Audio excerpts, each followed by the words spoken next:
മണിവർണ്ണ കണ്ണ ശ്രീകൃഷ്ണ ഗുരുവായൂർ വാഴും രാധാവല്ലഭ കരുണാവാരിധേ മുകിൽ വർണ്ണ മുരഹര മാധു മുരളി മാധവ മണിവർണ്ണ കണ്ണ ശ്രീകൃഷ്ണ മനതാരിയിലെന്നും മധുരമായി നിന്റെ മണിവേണു ഗാനം നിറയേണം അണിവാക ചാത്തിൽ തെളിയും കാന്തിയിൽ കനിപോലും മുഖം കാണേണം കരതാളിർ കൂപ്പി തൊഴുമെന്നിൽ നിന്റെ തിരുനാമം വെട്ടം പകരേണം ഒരു നാളും എന്നെ വെടിയാതെ മാറും കര കാണാൻ വഴി കാട്ടേണം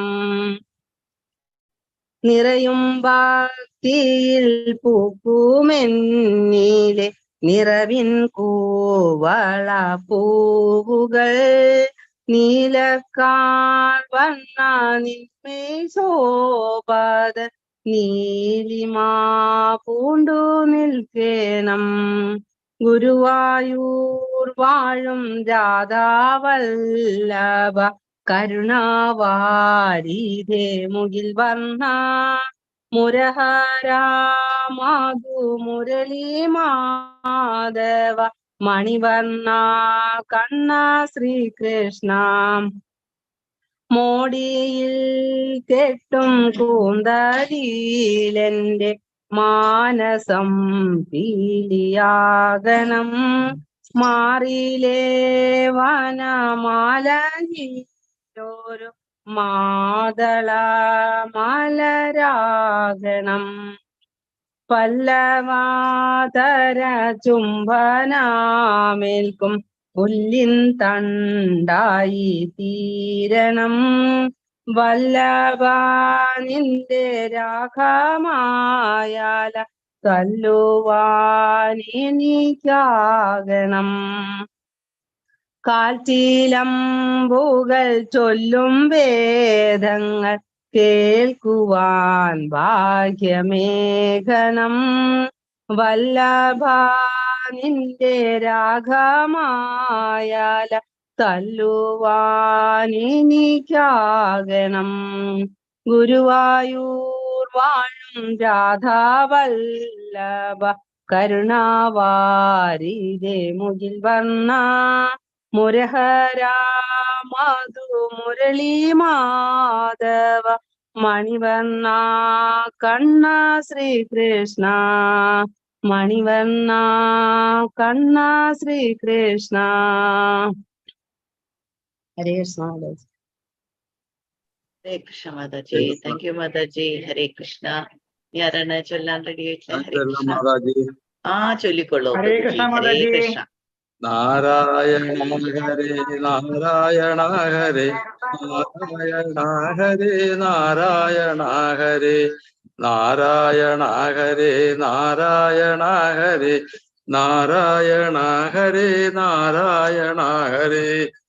അത്തലിൽ ഗോപികൾ തപ്പിയെടുത്തൊരു ഉത്തമമുത്താണു നാരായണ. ഭക്തിയാം സിന്ധുവിൻ മധ്യേ വിടർന്നൊരു സച്ചിന്മലരാണു നാരായണ. ഗോകുലമാകെ ശാന്തമായി തീർക്കുന്ന പാവനനാഥമേ നാരായണ. പാപികൾക്കേറ്റം പ്രയാസമായി തോന്നിടും പാടുവാൻ ഈ നാമം നാരായണ. നാം അറിയാതെ ഈ നാവിൻ വന്നാൽ പിന്നെ വിട്ടുപിരിയാത്ത നാരായണ. കേൾക്കുന്ന മാത്രയിൽ എല്ലാം മറക്കുന്ന ആനന്ദഗീതമേ നാരായണ. ബ്രഹ്മാദിദേവകൾ എന്നെന്നും സേവിക്കും കാരുണ്യ തീർത്ഥമേ നാരായണ. നാരദർ വീണയിൽ എന്നും മുഴങ്ങുന്ന പ്രേമസ്വരൂപമാണ് നാരായണ. അന്നൊരാജാമിളൻ വൈകുണ്ഠമായി കണ്ട നാലക്ഷരമാണു നാരായണ. പുണ്യമാം നിദ്രയിൽ കണ്ണനെ കാണുന്ന കണ്ണിൻമിഴികളി നാരായണ. എന്തും പറയുവാൻ പൊന്തുന്ന നാവേ നീ ഇന്നൊന്നു പാടുമോ നാരായണ. നാരായണ തവ നാമത്തിൽ മുങ്ങിടും ഞങ്ങളെ കാക്കാൻ മറന്നിടല്ലേ. നാരായണ ഹരേ നാരായണ ഹരേ നാരായണ ഹരേ നാരായണ ഹരേ. ഹരേ കൃഷ്ണ. ഹരേ കൃഷ്ണ പ്രഭുജി. Thank you. നന്നായിരുന്നു പ്രഭുജി. ഹരേ കൃഷ്ണ. ഹരേ കൃഷ്ണ. ഹരേ കൃഷ്ണ. ചൊല്ലിക്കോളൂ പ്രഭുജി. ഹരേ കൃഷ്ണ. നമസ്തേ. ഇന്ന് മോളും കൂടി കൂടുന്നുണ്ട് കേട്ടോ. കൂടിക്കോട്ടെ. ഹരേ കൃഷ്ണ. തുളസിക്കതിർന്നുള്ളിയെടുത്ത് കണ്ണൻ ഒരു മാലയ്ക്കായി പൊട്ടാത്ത നൂലിൽ കെട്ടി എന്നെന്നും ചാർത്താം ഞാൻ. കണ്ണൻ ഒരു മാലയ്ക്കായി ിൽ കെട്ടി എന്നെന്നും ചാത്താം ഞാൻ. തുളസി കതിർന്നുള്ളിയെടുത്ത് കണ്ണൻ ഒരു മാലയ്ക്കായി പൊട്ടാത്ത നൂലിൽ കെട്ടി എന്നെന്നും ചാത്താം ഞാൻ. നിന്നുടെ മേനി കായാമ്പൂ പൂവിരിച്ചു കാണുമ്പോൾ കണ്ണിനെന്തൊരു ആനന്ദം പരവേശം. ആനന്ദം പരവേശം. കണ്ണാമിയാടികൾ ഒന്നുകൂടിയാടുകേ. കണ്ണാമിയാടികൾ ഒന്നുകൂടിയാടുകേ. കണ്ണാമിയാടിയ ലീലകൾ ഒന്നൂടിയാടുകേ. ഒന്നൂടിയാടുകേ. കണ്ണാ കണ്ണാ കണ്ണാ കണ്ണാ കണ്ണാ കണ്ണാ. തുളസി കതിർന്നുള്ളിയെടുത്ത് കണ്ണൻ ഒരു മാലയ്ക്കായി നൂലിൽ കെട്ടി എന്നെന്നും ചാത്താം ഞാൻ. തുളസി കതിർന്നുള്ളിയെടുത്ത് കണ്ണൻ ഒരു മാലയ്ക്കായി ചന്തത്തിൽ കണ്ണെഴുതി ചന്ദന പൊട്ടും കുത്തി പൊന്മയിൽ പീലി കുത്തിയ കണ്ണാ നീ വിളയാടൂ. ചന്തത്തിൽ കണ്ണെഴുതി ചന്ദന പൊട്ടും കുത്തി പൊന്മയിൽ പീലി കുത്തിയ കണ്ണാ നീ വിളയാടൂ. എന്നുള്ളിൽ വിളയാടൂ കണ്ണാ കണ്ണാ കണ്ണാ കണ്ണാ കണ്ണാ കണ്ണാ. തുളസി കതിർന്നുള്ളിയെടുത്ത് കണ്ണൻ ഒരു മാലയ്ക്കായി പൊട്ടാത്ത നൂലിൽ കെട്ടി എന്നെന്നും ചാത്താം ഞാൻ. എന്നെന്നും ചാത്താം ഞാൻ. പുല്ലാങ്കുഴലൂതിയൂതി കണ്ണാ കണ്ണാ. പുല്ലാങ്കുഴലൂതിയൂതി കണ്ണാ കണ്ണാ. പുല്ലാങ്കുഴലൂതി പൂവാലി പശുക്കളെ പുല്ലേറെ ഉള്ളിടത്ത് മേയ്ക്കുവാൻ പോകുമ്പോൾ കണ്ണാ നീ ആടിയ ലീലകൾ ഒന്നൂടിയാടുകേ. കണ്ണാ നീ ആടിയ ലീലകൾ ഒന്നൂടിയാടുകേ.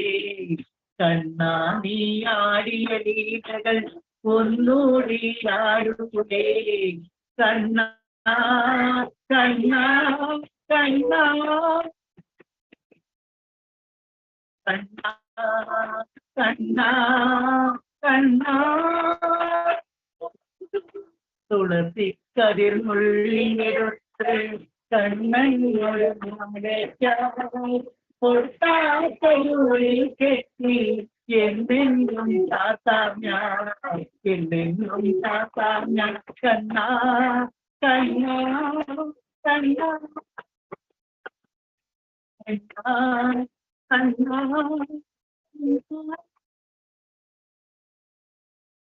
ഹരേ കൃഷ്ണ. ഹരേ കൃഷ്ണ പ്രഭുജി, ഹരേ കൃഷ്ണ. കുറച്ച് നെറ്റിന്റെ ഇഷ്യൂ ഉണ്ടായിരുന്നു അല്ലെ? ഹരേ കൃഷ്ണ. Thank you. ഇനി ആരാണ് റെഡി ആയിട്ടുള്ള? പ്രേമമാതാജിയാണോ? ഹരേ കൃഷ്ണ. ചൊല്ലിക്കോ. അഞ്ജന ശ്രീധര ചാരുമൂർത്തേ കൃഷ്ണ അഞ്ജലി കൂപ്പി വണങ്ങിടുന്നേൻ. ആനന്ദലങ്കാര വാസുദേവ കൃഷ്ണ ആതങ്കമെല്ലാം അകറ്റിടേണം. ഇന്ദിരനാഥ ജഗന്നിവാസ കൃഷ്ണ ഇന്നെന്റെ മുന്നിൽ വിളങ്ങിടേണം. ഈരേഴുലകിനു മേഘനാഥ കൃഷ്ണ ഈരഞ്ജുതിക്കും നിറഞ്ഞ രൂപ. ഉണ്ണിഗോപാല കമലനേത്ര കൃഷ്ണ ഉള്ളിൽ നീ വന്നു വസിച്ചിടേണം. ഊഴിയിൽ വന്നു പിറന്ന നാഥ കൃഷ്ണ ഊനം കൂടാതെ തുണച്ചിടേണം. എന്നുള്ളിലുള്ളൊരു താപമെല്ലാം കൃഷ്ണ എന്നുണ്ണി കൃഷ്ണ ശമിപ്പിക്കണം. ഏടലാർ ബാണന്നു തുല്യമൂർത്തേ കൃഷ്ണ ഏറിയ മോദേന കൈതൊഴുന്നേ. ഐഹികമാകും സുഖത്തിലാഹോ കൃഷ്ണ അയ്യോ നമുക്കൊരു മോഹമില്ലേ. ഒട്ടല്ല കൗതുകമന്ദരന്റെ കൃഷ്ണ ഓമൽ തിരുമേനി ഭംഗി കാൺമാൻ. ഓടക്കുഴൽ വെളിയിലമൂടെ കൃഷ്ണ ഓടി വരികന്റെ ഗോപബാല. ഔദാര്യ കോമള കേളീശില കൃഷ്ണ ഔപമ്യമില്ല ഗുണങ്ങൾക്കേതും. അംബുജലോചന നിൻപാദ പങ്കജ അമ്പോടു ഞാനിതാ കുമ്പിടുന്നേൻ. അത്യന്ത സുന്ദര നന്ദാസുനോ കൃഷ്ണ ഭക്താൽ കളഞ്ഞെന്നെ പാലിക്കണം. കൃഷ്ണ മുകിൽ വർണ്ണ വൃഷ്ണി കുലേശ്വര കൃഷ്ണാംബുജക്ഷണേ കൈതൊഴുന്നേൻ. കൃഷ്ണ ഹരേ ജയ കൃഷ്ണ ഹരേ ജയ കൃഷ്ണ ഹരേ ജയ കൃഷ്ണ ഹരേ. ഹരേ കൃഷ്ണ മാതാജി. ഹരേ ഹരി ഓം. ഹരേ കൃഷ്ണ മാതാജി. Thank you. ചൊല്ലിക്കോളൂ മിനി മാതാജി. ഹരേ കൃഷ്ണ. കൃഷ്ണ ഹരേ ജയ കൃഷ്ണ ഹരേ ജയ കൃഷ്ണ ഹരേ ജയ കൃഷ്ണ ഹരേ. കൃഷ്ണ ഹരേ ജയ കൃഷ്ണ ഹരേ ജയ കൃഷ്ണ ഹരേ ജയ കൃഷ്ണ ഹരേ. കരിമുകിൽ വർണ്ണന്റെ തിരുവൂടൽ എന്നോടെ അരികിൽ വന്നെപ്പോഴും കാണാകണം. കാലിൽ ചീലമ്പും കിലുക്കി നടക്കുന്ന ബാലഗോപാലനെ കാണാകണം. കിങ്ങിണിയും വളമോതിരവും ചാർത്തി ഭംഗിയോടൻ മുന്നിൽ കാണാകണം. കീർത്തിയേറിയിടും ഗുരുവായൂർമേവുന്നൊരാർത്തിഹരൻ തന്നെ കാണാകണം. കുഞ്ഞിക്കൈ രണ്ടിലും വെണ്ണ കൊടുത്തമ്മ രഞ്ജിപ്പിക്കുന്നതും കാണാകണം. കൂത്താടിടും പശു കുട്ടികളുമായിട്ടൊത്തു കളിപ്പതും കാണാകണം. കെട്ടിയിട്ടിടും ഉരലും വലിച്ചങ്ങു മുട്ടുകുത്തുന്നതും കാണാകണം. കേകികളെ പോലെ നൃത്തമാടിയിടുന്ന ബാലഗോപാലനെ കാണാകണം. കൈകളിൽ ചന്ദ്രനെ മെല്ലെ വരുത്തിയ ലോകൈകനാഥനെ കാണാകണം. കൊഞ്ചിക്കൊണ്ടോരോരോ വാക്കരുളിയിടുന്ന ചഞ്ചല നേത്രനെ കാണാകണം. കോലും കുഴലും എടുത്തു വനത്തിൽ പോയി കാലിമേയ്ക്കുന്നതും കാണാകണം. കൗതുകമേറിയൊരുണ്ണി ശ്രീകൃഷ്ണന്റെ ചേതോഹര രൂപം കാണാകണം. കംസ സഹോദരി തന്നിൽ പിറന്നൊരു വാസുദേവൻ തന്നിൽ കാണാകണം. കണ്ണന്റെ ലീലകൾ ഓരോന്നും വെവ്വേറെ എണ്ണി എണ്ണി കണ്ണിൽ കാണാകണം. കൃഷ്ണമുകിൽ വർണ്ണ വൃഷ്ണികുലേശ്വര കൃഷ്ണാംബുജാക്ഷണ കൈതൊഴുന്നേൻ. കൃഷ്ണ ഹരേ ജയ കൃഷ്ണ ഹരേ ജയ കൃഷ്ണ ഹരേ ജയ കൃഷ്ണ ഹരേ. കൃഷ്ണ ഹരേ ജയ കൃഷ്ണ ഹരേ ജയ കൃഷ്ണ ഹരേ ജയ കൃഷ്ണ ഹരേ ഹരേ കൃഷ്ണ. അതെ, ഹരേ കൃഷ്ണ മാതാജി. താങ്ക് യു മാതാജി. ഇനി ഒരു മിനിറ്റും കൂടി ഉണ്ട്. ചെറിയൊരു കീർത്തനം ചൊല്ലാം. ഹരേ ചെറിയ കൃഷ്ണ മാതാജി. സീതാ മാതാജി ചൊല്ലിക്കോളൂ. ഹരേ കൃഷ്ണ. ഹരേ കൃഷ്ണ. ഗോവിന്ദ രാമ രാമ ഗോപാല കൃഷ്ണ നിന്മൈ കാണു മാറരുളേണം ഗോവിന്ദ. അമ്പാടി തന്നിൽ മേവും ഉമ്പർ നായക നിന്മൈ അൻപിനാൽ കാണാകേണം ഗോവിന്ദ. ആവോളം കൂപ്പുന്നേ ഞാൻ ദേവകി ദേവി പെറ്റ ദേവേശ ദേവദേവ ഗോവിന്ദ. ഗോവിന്ദ രാമ രാമ ഗോപാല കൃഷ്ണ നിന്മൈ കാണു മാറരുളേണം ഗോവിന്ദ. ഇച്ഛയെന്നെനിക്ക് നീ തൊൽച്ചരണങ്ങളല്ലാതച്യൂത മറ്റില്ലേതും ഗോവിന്ദ. ഈരേഴു ലോകമെല്ലാം ഈരടിയായളന്ന വീരനെ വാമനനെ ഗോവിന്ദ. ഗോവിന്ദ രാമ രാമ ഗോപാല കൃഷ്ണ നിന്മൈ കാണു മാറരുളേണം ഗോവിന്ദ. ഉള്ളത്തിൽ കാണാകേണം മുല്ല പൂങ്കുഴലാളെ ഉള്ളഴിക്കുന്ന നിന്മൈ ഗോവിന്ദ. ഊതും വായ്ക്കുഴലുമായി മെയ്യിൽ പീതാംബരവും ചേതസ്സിൽ കാണാകേണം ഗോവിന്ദ. 800,000 കണ്ണീമാർ പുണർന്നിടും നിന്നെ ഞാൻ കണ്ടിടാവൂ ഗോവിന്ദ. ഏനാങ്കൻ തന്നെ വെല്ലും ചേണാർന്ന തിരുമുഖം ചേതസ്സിൽ കാണാകേണം ഗോവിന്ദ. ഗോവിന്ദ രാമ രാമ ഗോപാല കൃഷ്ണ നിന്മൈ കാണു മാറരുളേണം ഗോവിന്ദ. അയ്യോ എൻ തമ്പുരാനെ കയ്യീത കൂപ്പുന്നേ ഞാൻ നീയെ ഗതി എനിക്കു ഗോവിന്ദ. ഒന്നൊഴിയാതെ ഗോപ സുന്ദരിമാരോടൊത്തു ഒന്നിച്ചു ലീല പൂണ്ട ഗോവിന്ദ. ഓരോരോ ലീല പൂണ്ടു കാരുണ്യ ബുദ്ധി കൃഷ്ണൻ പാരിടം പാലിച്ചിടും ഗോവിന്ദ. ഔവനമാല പൂണ്ടിട്ടവ ഞങ്ങളിലെങ്ങും മേവിടും മുകിൽ വർണ്ണ ഗോവിന്ദ. ഗോവിന്ദ രാമ രാമ ഗോപാല കൃഷ്ണ നിന്മൈ കാണു മാറരുളേണം ഗോവിന്ദ. അക്കാലം തിരുമേനി കേശാദി പാദത്തോളം ഉൾക്കാമ്പിൽ കണ്ടിടാവൂ ഗോവിന്ദ. അച്യുത നിൻ ചരിത്രം അത്ഭുതം ദിനം തോറും ഉച്ചരിക്കയായി വരണം ഗോവിന്ദ. ഗോവിന്ദ രാമ രാമ ഗോപാല കൃഷ്ണ നിന്മൈ കാണു മാറരുളേണം ഗോവിന്ദ. ഗോവിന്ദ രാമ രാമ ഗോപാല കൃഷ്ണ നിന്മൈ കാണു മാറരുളേണം ഗോവിന്ദ. ഹരേ കൃഷ്ണ കൃഷ്ണ കൃഷ്ണ ഹരേ ഹരേ, ഹരേ രാമ രാമ രാമ ഹരേ ഹരേ. ഹരേ കൃഷ്ണ കൃഷ്ണ കൃഷ്ണ ഹരേ ഹരേ, ഹരേ രാമ രാമ രാമ ഹരേ ഹരേ.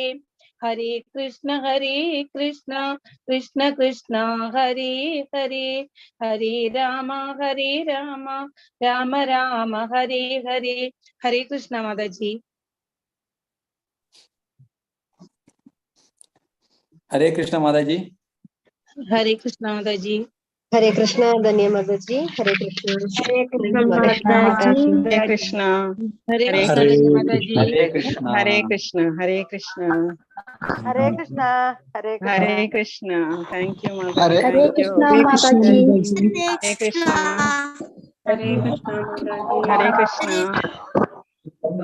हरे हरे कृष्ण कृष्ण। माता जी। हरे कृष्ण हरे माता जी। कृष्ण। हरे कृष्ण। हरे कृष्ण थैंक माता यू जी। Everybody, thank you. Hare Hare Krishna. Krishna माता जी। हरे कृष्ण। स्टार्ट ചെയ്യാം നമുക്ക്. ഓം अज्ञानतिमिरान्धस्य ज्ञानाञ्जनशलाकया चक्षुरुन्मीलितं येन तस्मै श्रीगुरवे नमः. മ്യൂട്ട് ചെയ്യുക എല്ലാവരും. ഓക്കെ. हे कृष्ण करुणा सिंधु दीनबंधु जगतपते गोपेश गोपिका कांत राधा कांत नमोस्तुते तप्त कांचन गौरांगी राधे वृंदावनेश्वरी वृषभानुसुते देवी प्रणमामि हरिप्रिये. नमो विष्णुपादाय कृष्णप्रेष्ठाय भूतले श्रीमते भक्तिवेदांत स्वामिन् इति नामिने. नमस्ते सरस्वते देवे गौरवाणी प्रचारिणे निर्विशेष शून्यवादी पाश्चात्य देशतारिणे. जय श्री कृष्ण चैतन्य प्रभु नित्यानंद श्री अद्वैत गदाधर श्रीवासादि गौर भक्त वृंद. हरे कृष्ण कृष्ण कृष्ण हरे हरे, हरे राम राम राम हरे हरे. हरे कृष्ण कृष्ण कृष्ण हरे हरे, हरे राम राम राम हरे हरे. हरे कृष्ण कृष्ण कृष्ण हरे हरे, हरे राम राम राम हरे हरे. हरे कृष्ण कृष्ण कृष्ण हरे हरे, हरे राम राम राम हरे हरे. हरे कृष्ण कृष्ण कृष्ण हरे हरे, हरे राम राम राम हरे हरे. मूकं करोति वाचालं भङ्गुं लङ्घयते गिरिं यत्कृपातमहं वन्दे परमानन्दमाधवम्. ओम श्री कृष्ण परमात्मने नमः. ओम श्री कृष्ण परमात्मने नमः. ओम श्री कृष्ण परमात्मने नमः.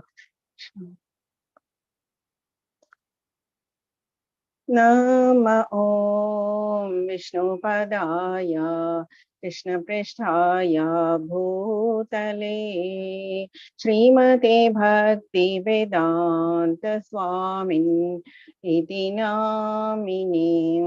नमस्ते सरस्वती देवे गौरवाणी प्रचारिणे निर्विशेष शून्यवादी पाश्चात्य देशतारिणे. जय हो श्री कृष्ण चैतन्य प्रभु नित्यानंद श्री अद्वैत गदाधर श्रीवासादि गौर भक्त वृंद. हरे कृष्णा कृष्ण कृष्ण हरे हरे, हरे राम राम राम हरे हरे. हरे कृष्ण कृष्ण कृष्ण हरे हरे, हरे राम राम राम हरे हरे. हरे कृष्ण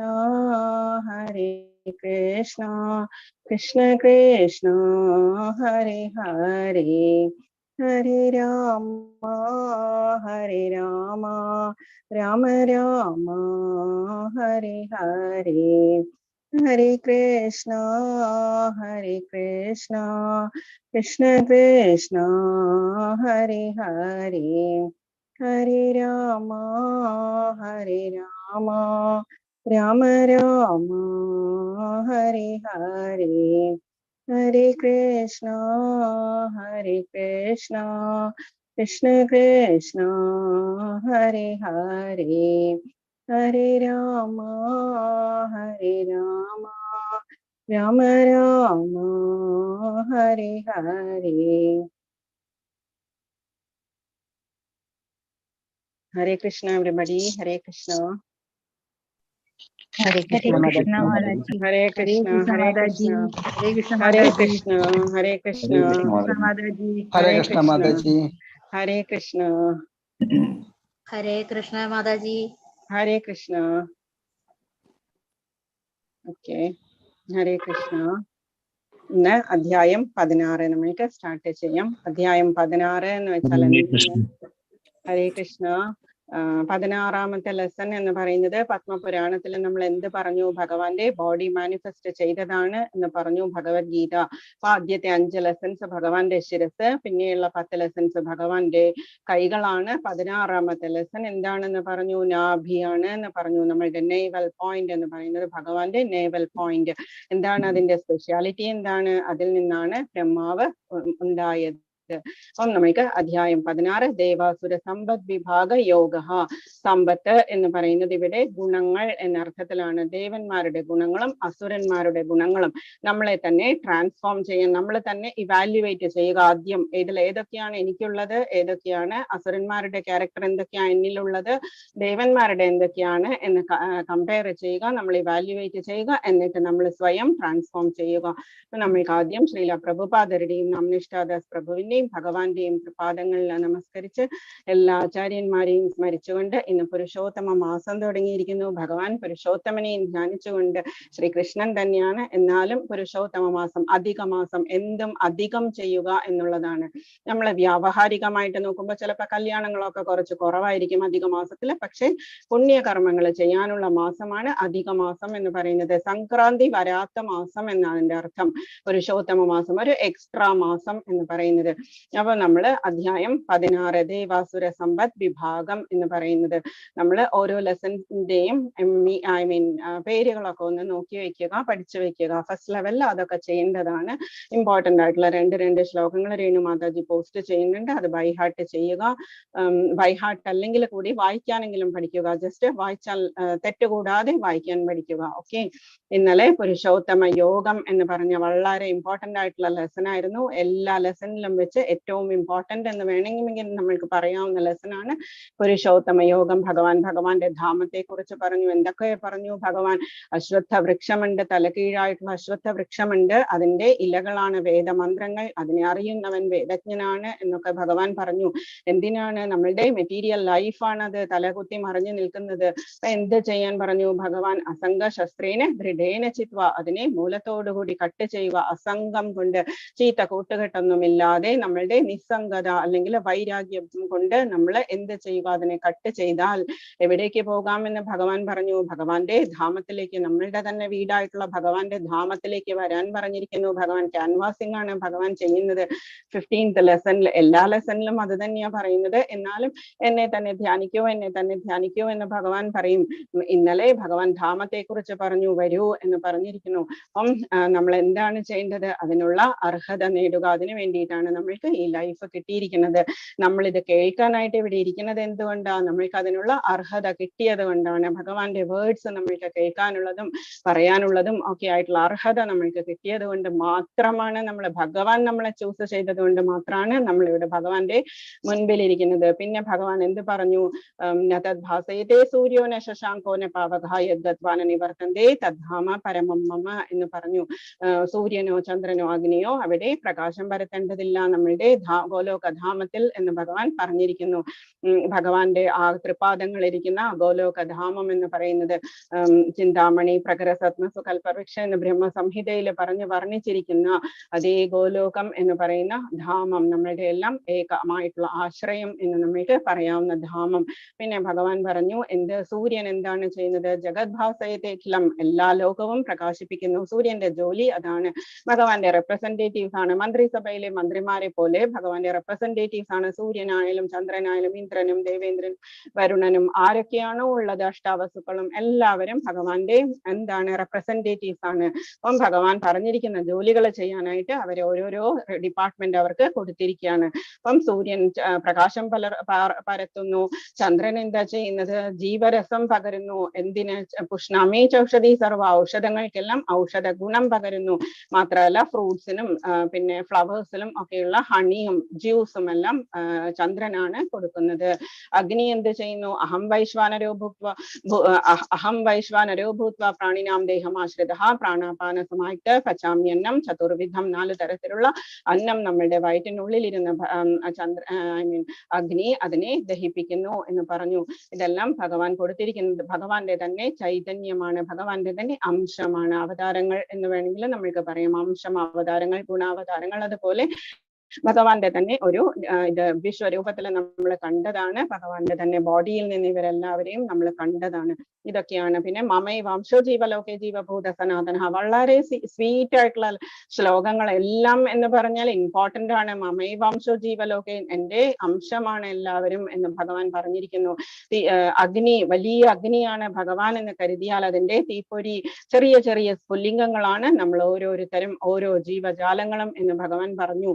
പിന്നെ എന്താ പറഞ്ഞിരിക്കുന്നത്? സർവസ്യ ചാഹം ഹൃദി സന്നിവിഷ്ടോ, എല്ലാവരുടെയും ഹൃദയത്തിൽ ഞാൻ വസിക്കുന്നു. മത സ്മൃതിർജ്ഞാനം അപോഹനം ച, എന്നിൽ നിന്നാണ് സ്മൃതിയും മറവിയും ജ്ഞാനവും ഉണ്ടാകുന്നത്. വേദേശ്ച സർവൈരഹമേവ വേദ്യോ വേദാന്തകൃദ്വേദ വിദൈവചാഹം, വേദാന്തം ഉണ്ടാക്കിയതും അതിനെ അറിയുന്നതും ഞാനാണ്, വേദങ്ങൾ കൊണ്ട് അറിയേണ്ടതും എന്നെ തന്നെയാണ് എന്ന് ഭഗവാൻ പറഞ്ഞിരിക്കുന്നു. ദ്വാവിമോ പുരുഷോ ലോകേ ക്ഷരശ്ചാക്ഷര ഏവച്ച്, 2 തരം ആളുകളുണ്ട്, പുരുഷന്മാരുണ്ട്, ക്ഷരവും അക്ഷരവും. ഒന്ന് ച്യുതി പറ്റുന്നതും 2 ച്യുതി പറ്റാത്തവരും. അതുകൊണ്ട് തന്നെയാ ഭഗവാൻ ക്ഷമിക്കുന്നത്. ച്യുതി പറ്റാവുന്നവരാണ് മനുഷ്യർ, അതല്ലെങ്കിൽ ഭൂമിയിലുള്ള മെറ്റീരിയൽ വേൾഡിലുള്ളവരെല്ലാവരും. അതുകൊണ്ട് തന്നെ എന്ത് ചെയ്യുന്നു ഭഗവാൻ? അതുപോലെ തന്നെ നമ്മളും ക്ഷമിക്കാൻ പഠിക്കുക. വളരെ ടഫാണ്. നമ്മളോട് ചിലപ്പോൾ വളരെ മോശമായിട്ട് ബിഹേവ് ചെയ്തവരോടൊക്കെ നമ്മൾക്കത് മനസ്സിൽ കൊണ്ടു നടക്കരുത്. നമ്മളുടെ മനസ്സിന്റെ വെയിറ്റ് ആണ് വർദ്ധിക്കുക. അതുകൊണ്ട് തന്നെ അതെന്ത് ചെയ്യുക? അതേസമയം അത് ക്ഷമിച്ചിട്ട് മറന്നു കളയുക. വീണ്ടും അത് ആ വെയിറ്റ് കൊണ്ട് നടക്കാൻ ഇടയാകരുത്. ഭഗവാന്റെ അടുത്ത് നിന്ന് നമ്മൾ ക്ഷമ എക്സ്പെക്ട് ചെയ്യുന്നുണ്ടെങ്കിൽ ഷുവറായിട്ടും നമ്മളും ക്ഷമിക്കാൻ പഠിക്കുക. അപ്പൊ നമ്മളോട് കൈൻഡ് ഹാർട്ടാണ് ഭഗവാൻ ഏറ്റവും ഇഷ്ടം എന്ന് പറയുന്നത്. ഇരിക്കാൻ ഇഷ്ടം. രൗദ്രഭാവത്തിലുള്ള ക്രൂരമായ സ്വഭാവമുള്ള ശരീരത്തിന് അകത്ത് ഭഗവാൻ ഇരിക്കുന്നത് എങ്ങനെയായിരിക്കും ഒന്ന് ആലോചിച്ച് നോക്കൂ. ആ നെഗറ്റിവിറ്റി സഹിച്ചുകൊണ്ട് നമ്മൾ കൈൻഡ് ഹാർട്ട് ആയിരിക്കുക. ഓക്കെ, എന്തുകൊണ്ടാണ് പുരുഷോത്തമ എന്ന് പറയുന്ന ജഗന്നാഥ സ്വാമിക്ക് വലിയ കണ്ണുകളും കൺപോളയില്ലാത്ത കണ്ണുകളും ചെറിയ കൈയും എല്ലാം കിട്ടിയിരിക്കുന്നത്? പുരുഷോത്തമ ക്ഷേത്രം പുരി ഒറീസയില് രഥയാത്ര കഴിഞ്ഞ കുറച്ച് നാളായിട്ടേ ഉള്ളൂ കഴിഞ്ഞിട്ട്. എന്തുകൊണ്ടാണ് ഭഗവാൻ ആ തരത്തില്? ഭഗവാൻ ജഗന്നാഥ സ്വാമിയാണ്, the lord of the universe ആണ്. എല്ലാവരെയും കാണാൻ വേണ്ടിയിട്ടാണ് എന്ത് ഭഗവാന് കൺപോളയില്ലാത്തത്. അവിടുത്തെ ഭഗവാനാണ് ഉറങ്ങാത്തത്. ഏത് നേരവും ഭഗവാന് എല്ലാവരെയും കണ്ടുകൊണ്ടിരിക്കണം. ഹോൾ യൂണിവേഴ്സിലുള്ളവരെയാണ് ഭഗവാൻ കാണുന്നത്. നമ്മളുടെ ജസ്റ്റ് അമ്പലത്തിൽ വരണവരെ മാത്രമല്ല, ഹോൾ യൂണിവേഴ്സ് ആണ്. വേൾഡിലെ മാത്രമല്ല, യൂണിവേഴ്സിലെയും എല്ലാം ഭഗവാൻ വാച്ച് ചെയ്യുകയാണ് അവിടെ ഇരുന്ന്. അതിന്റെ കൂടെ തന്നെ എന്തും കൂടി വാച്ച് ചെയ്യുന്നു? നമ്മളുടെ കർമ്മങ്ങളും വാച്ച് ചെയ്യുന്നു. അതാണ് അവിടുത്തെ ആ ഭഗവാന് കൺപോളയില്ലാത്തത്. അതിന് പിന്നിൽ ഒരു സ്റ്റോറി ഉണ്ട്. എന്താണ്?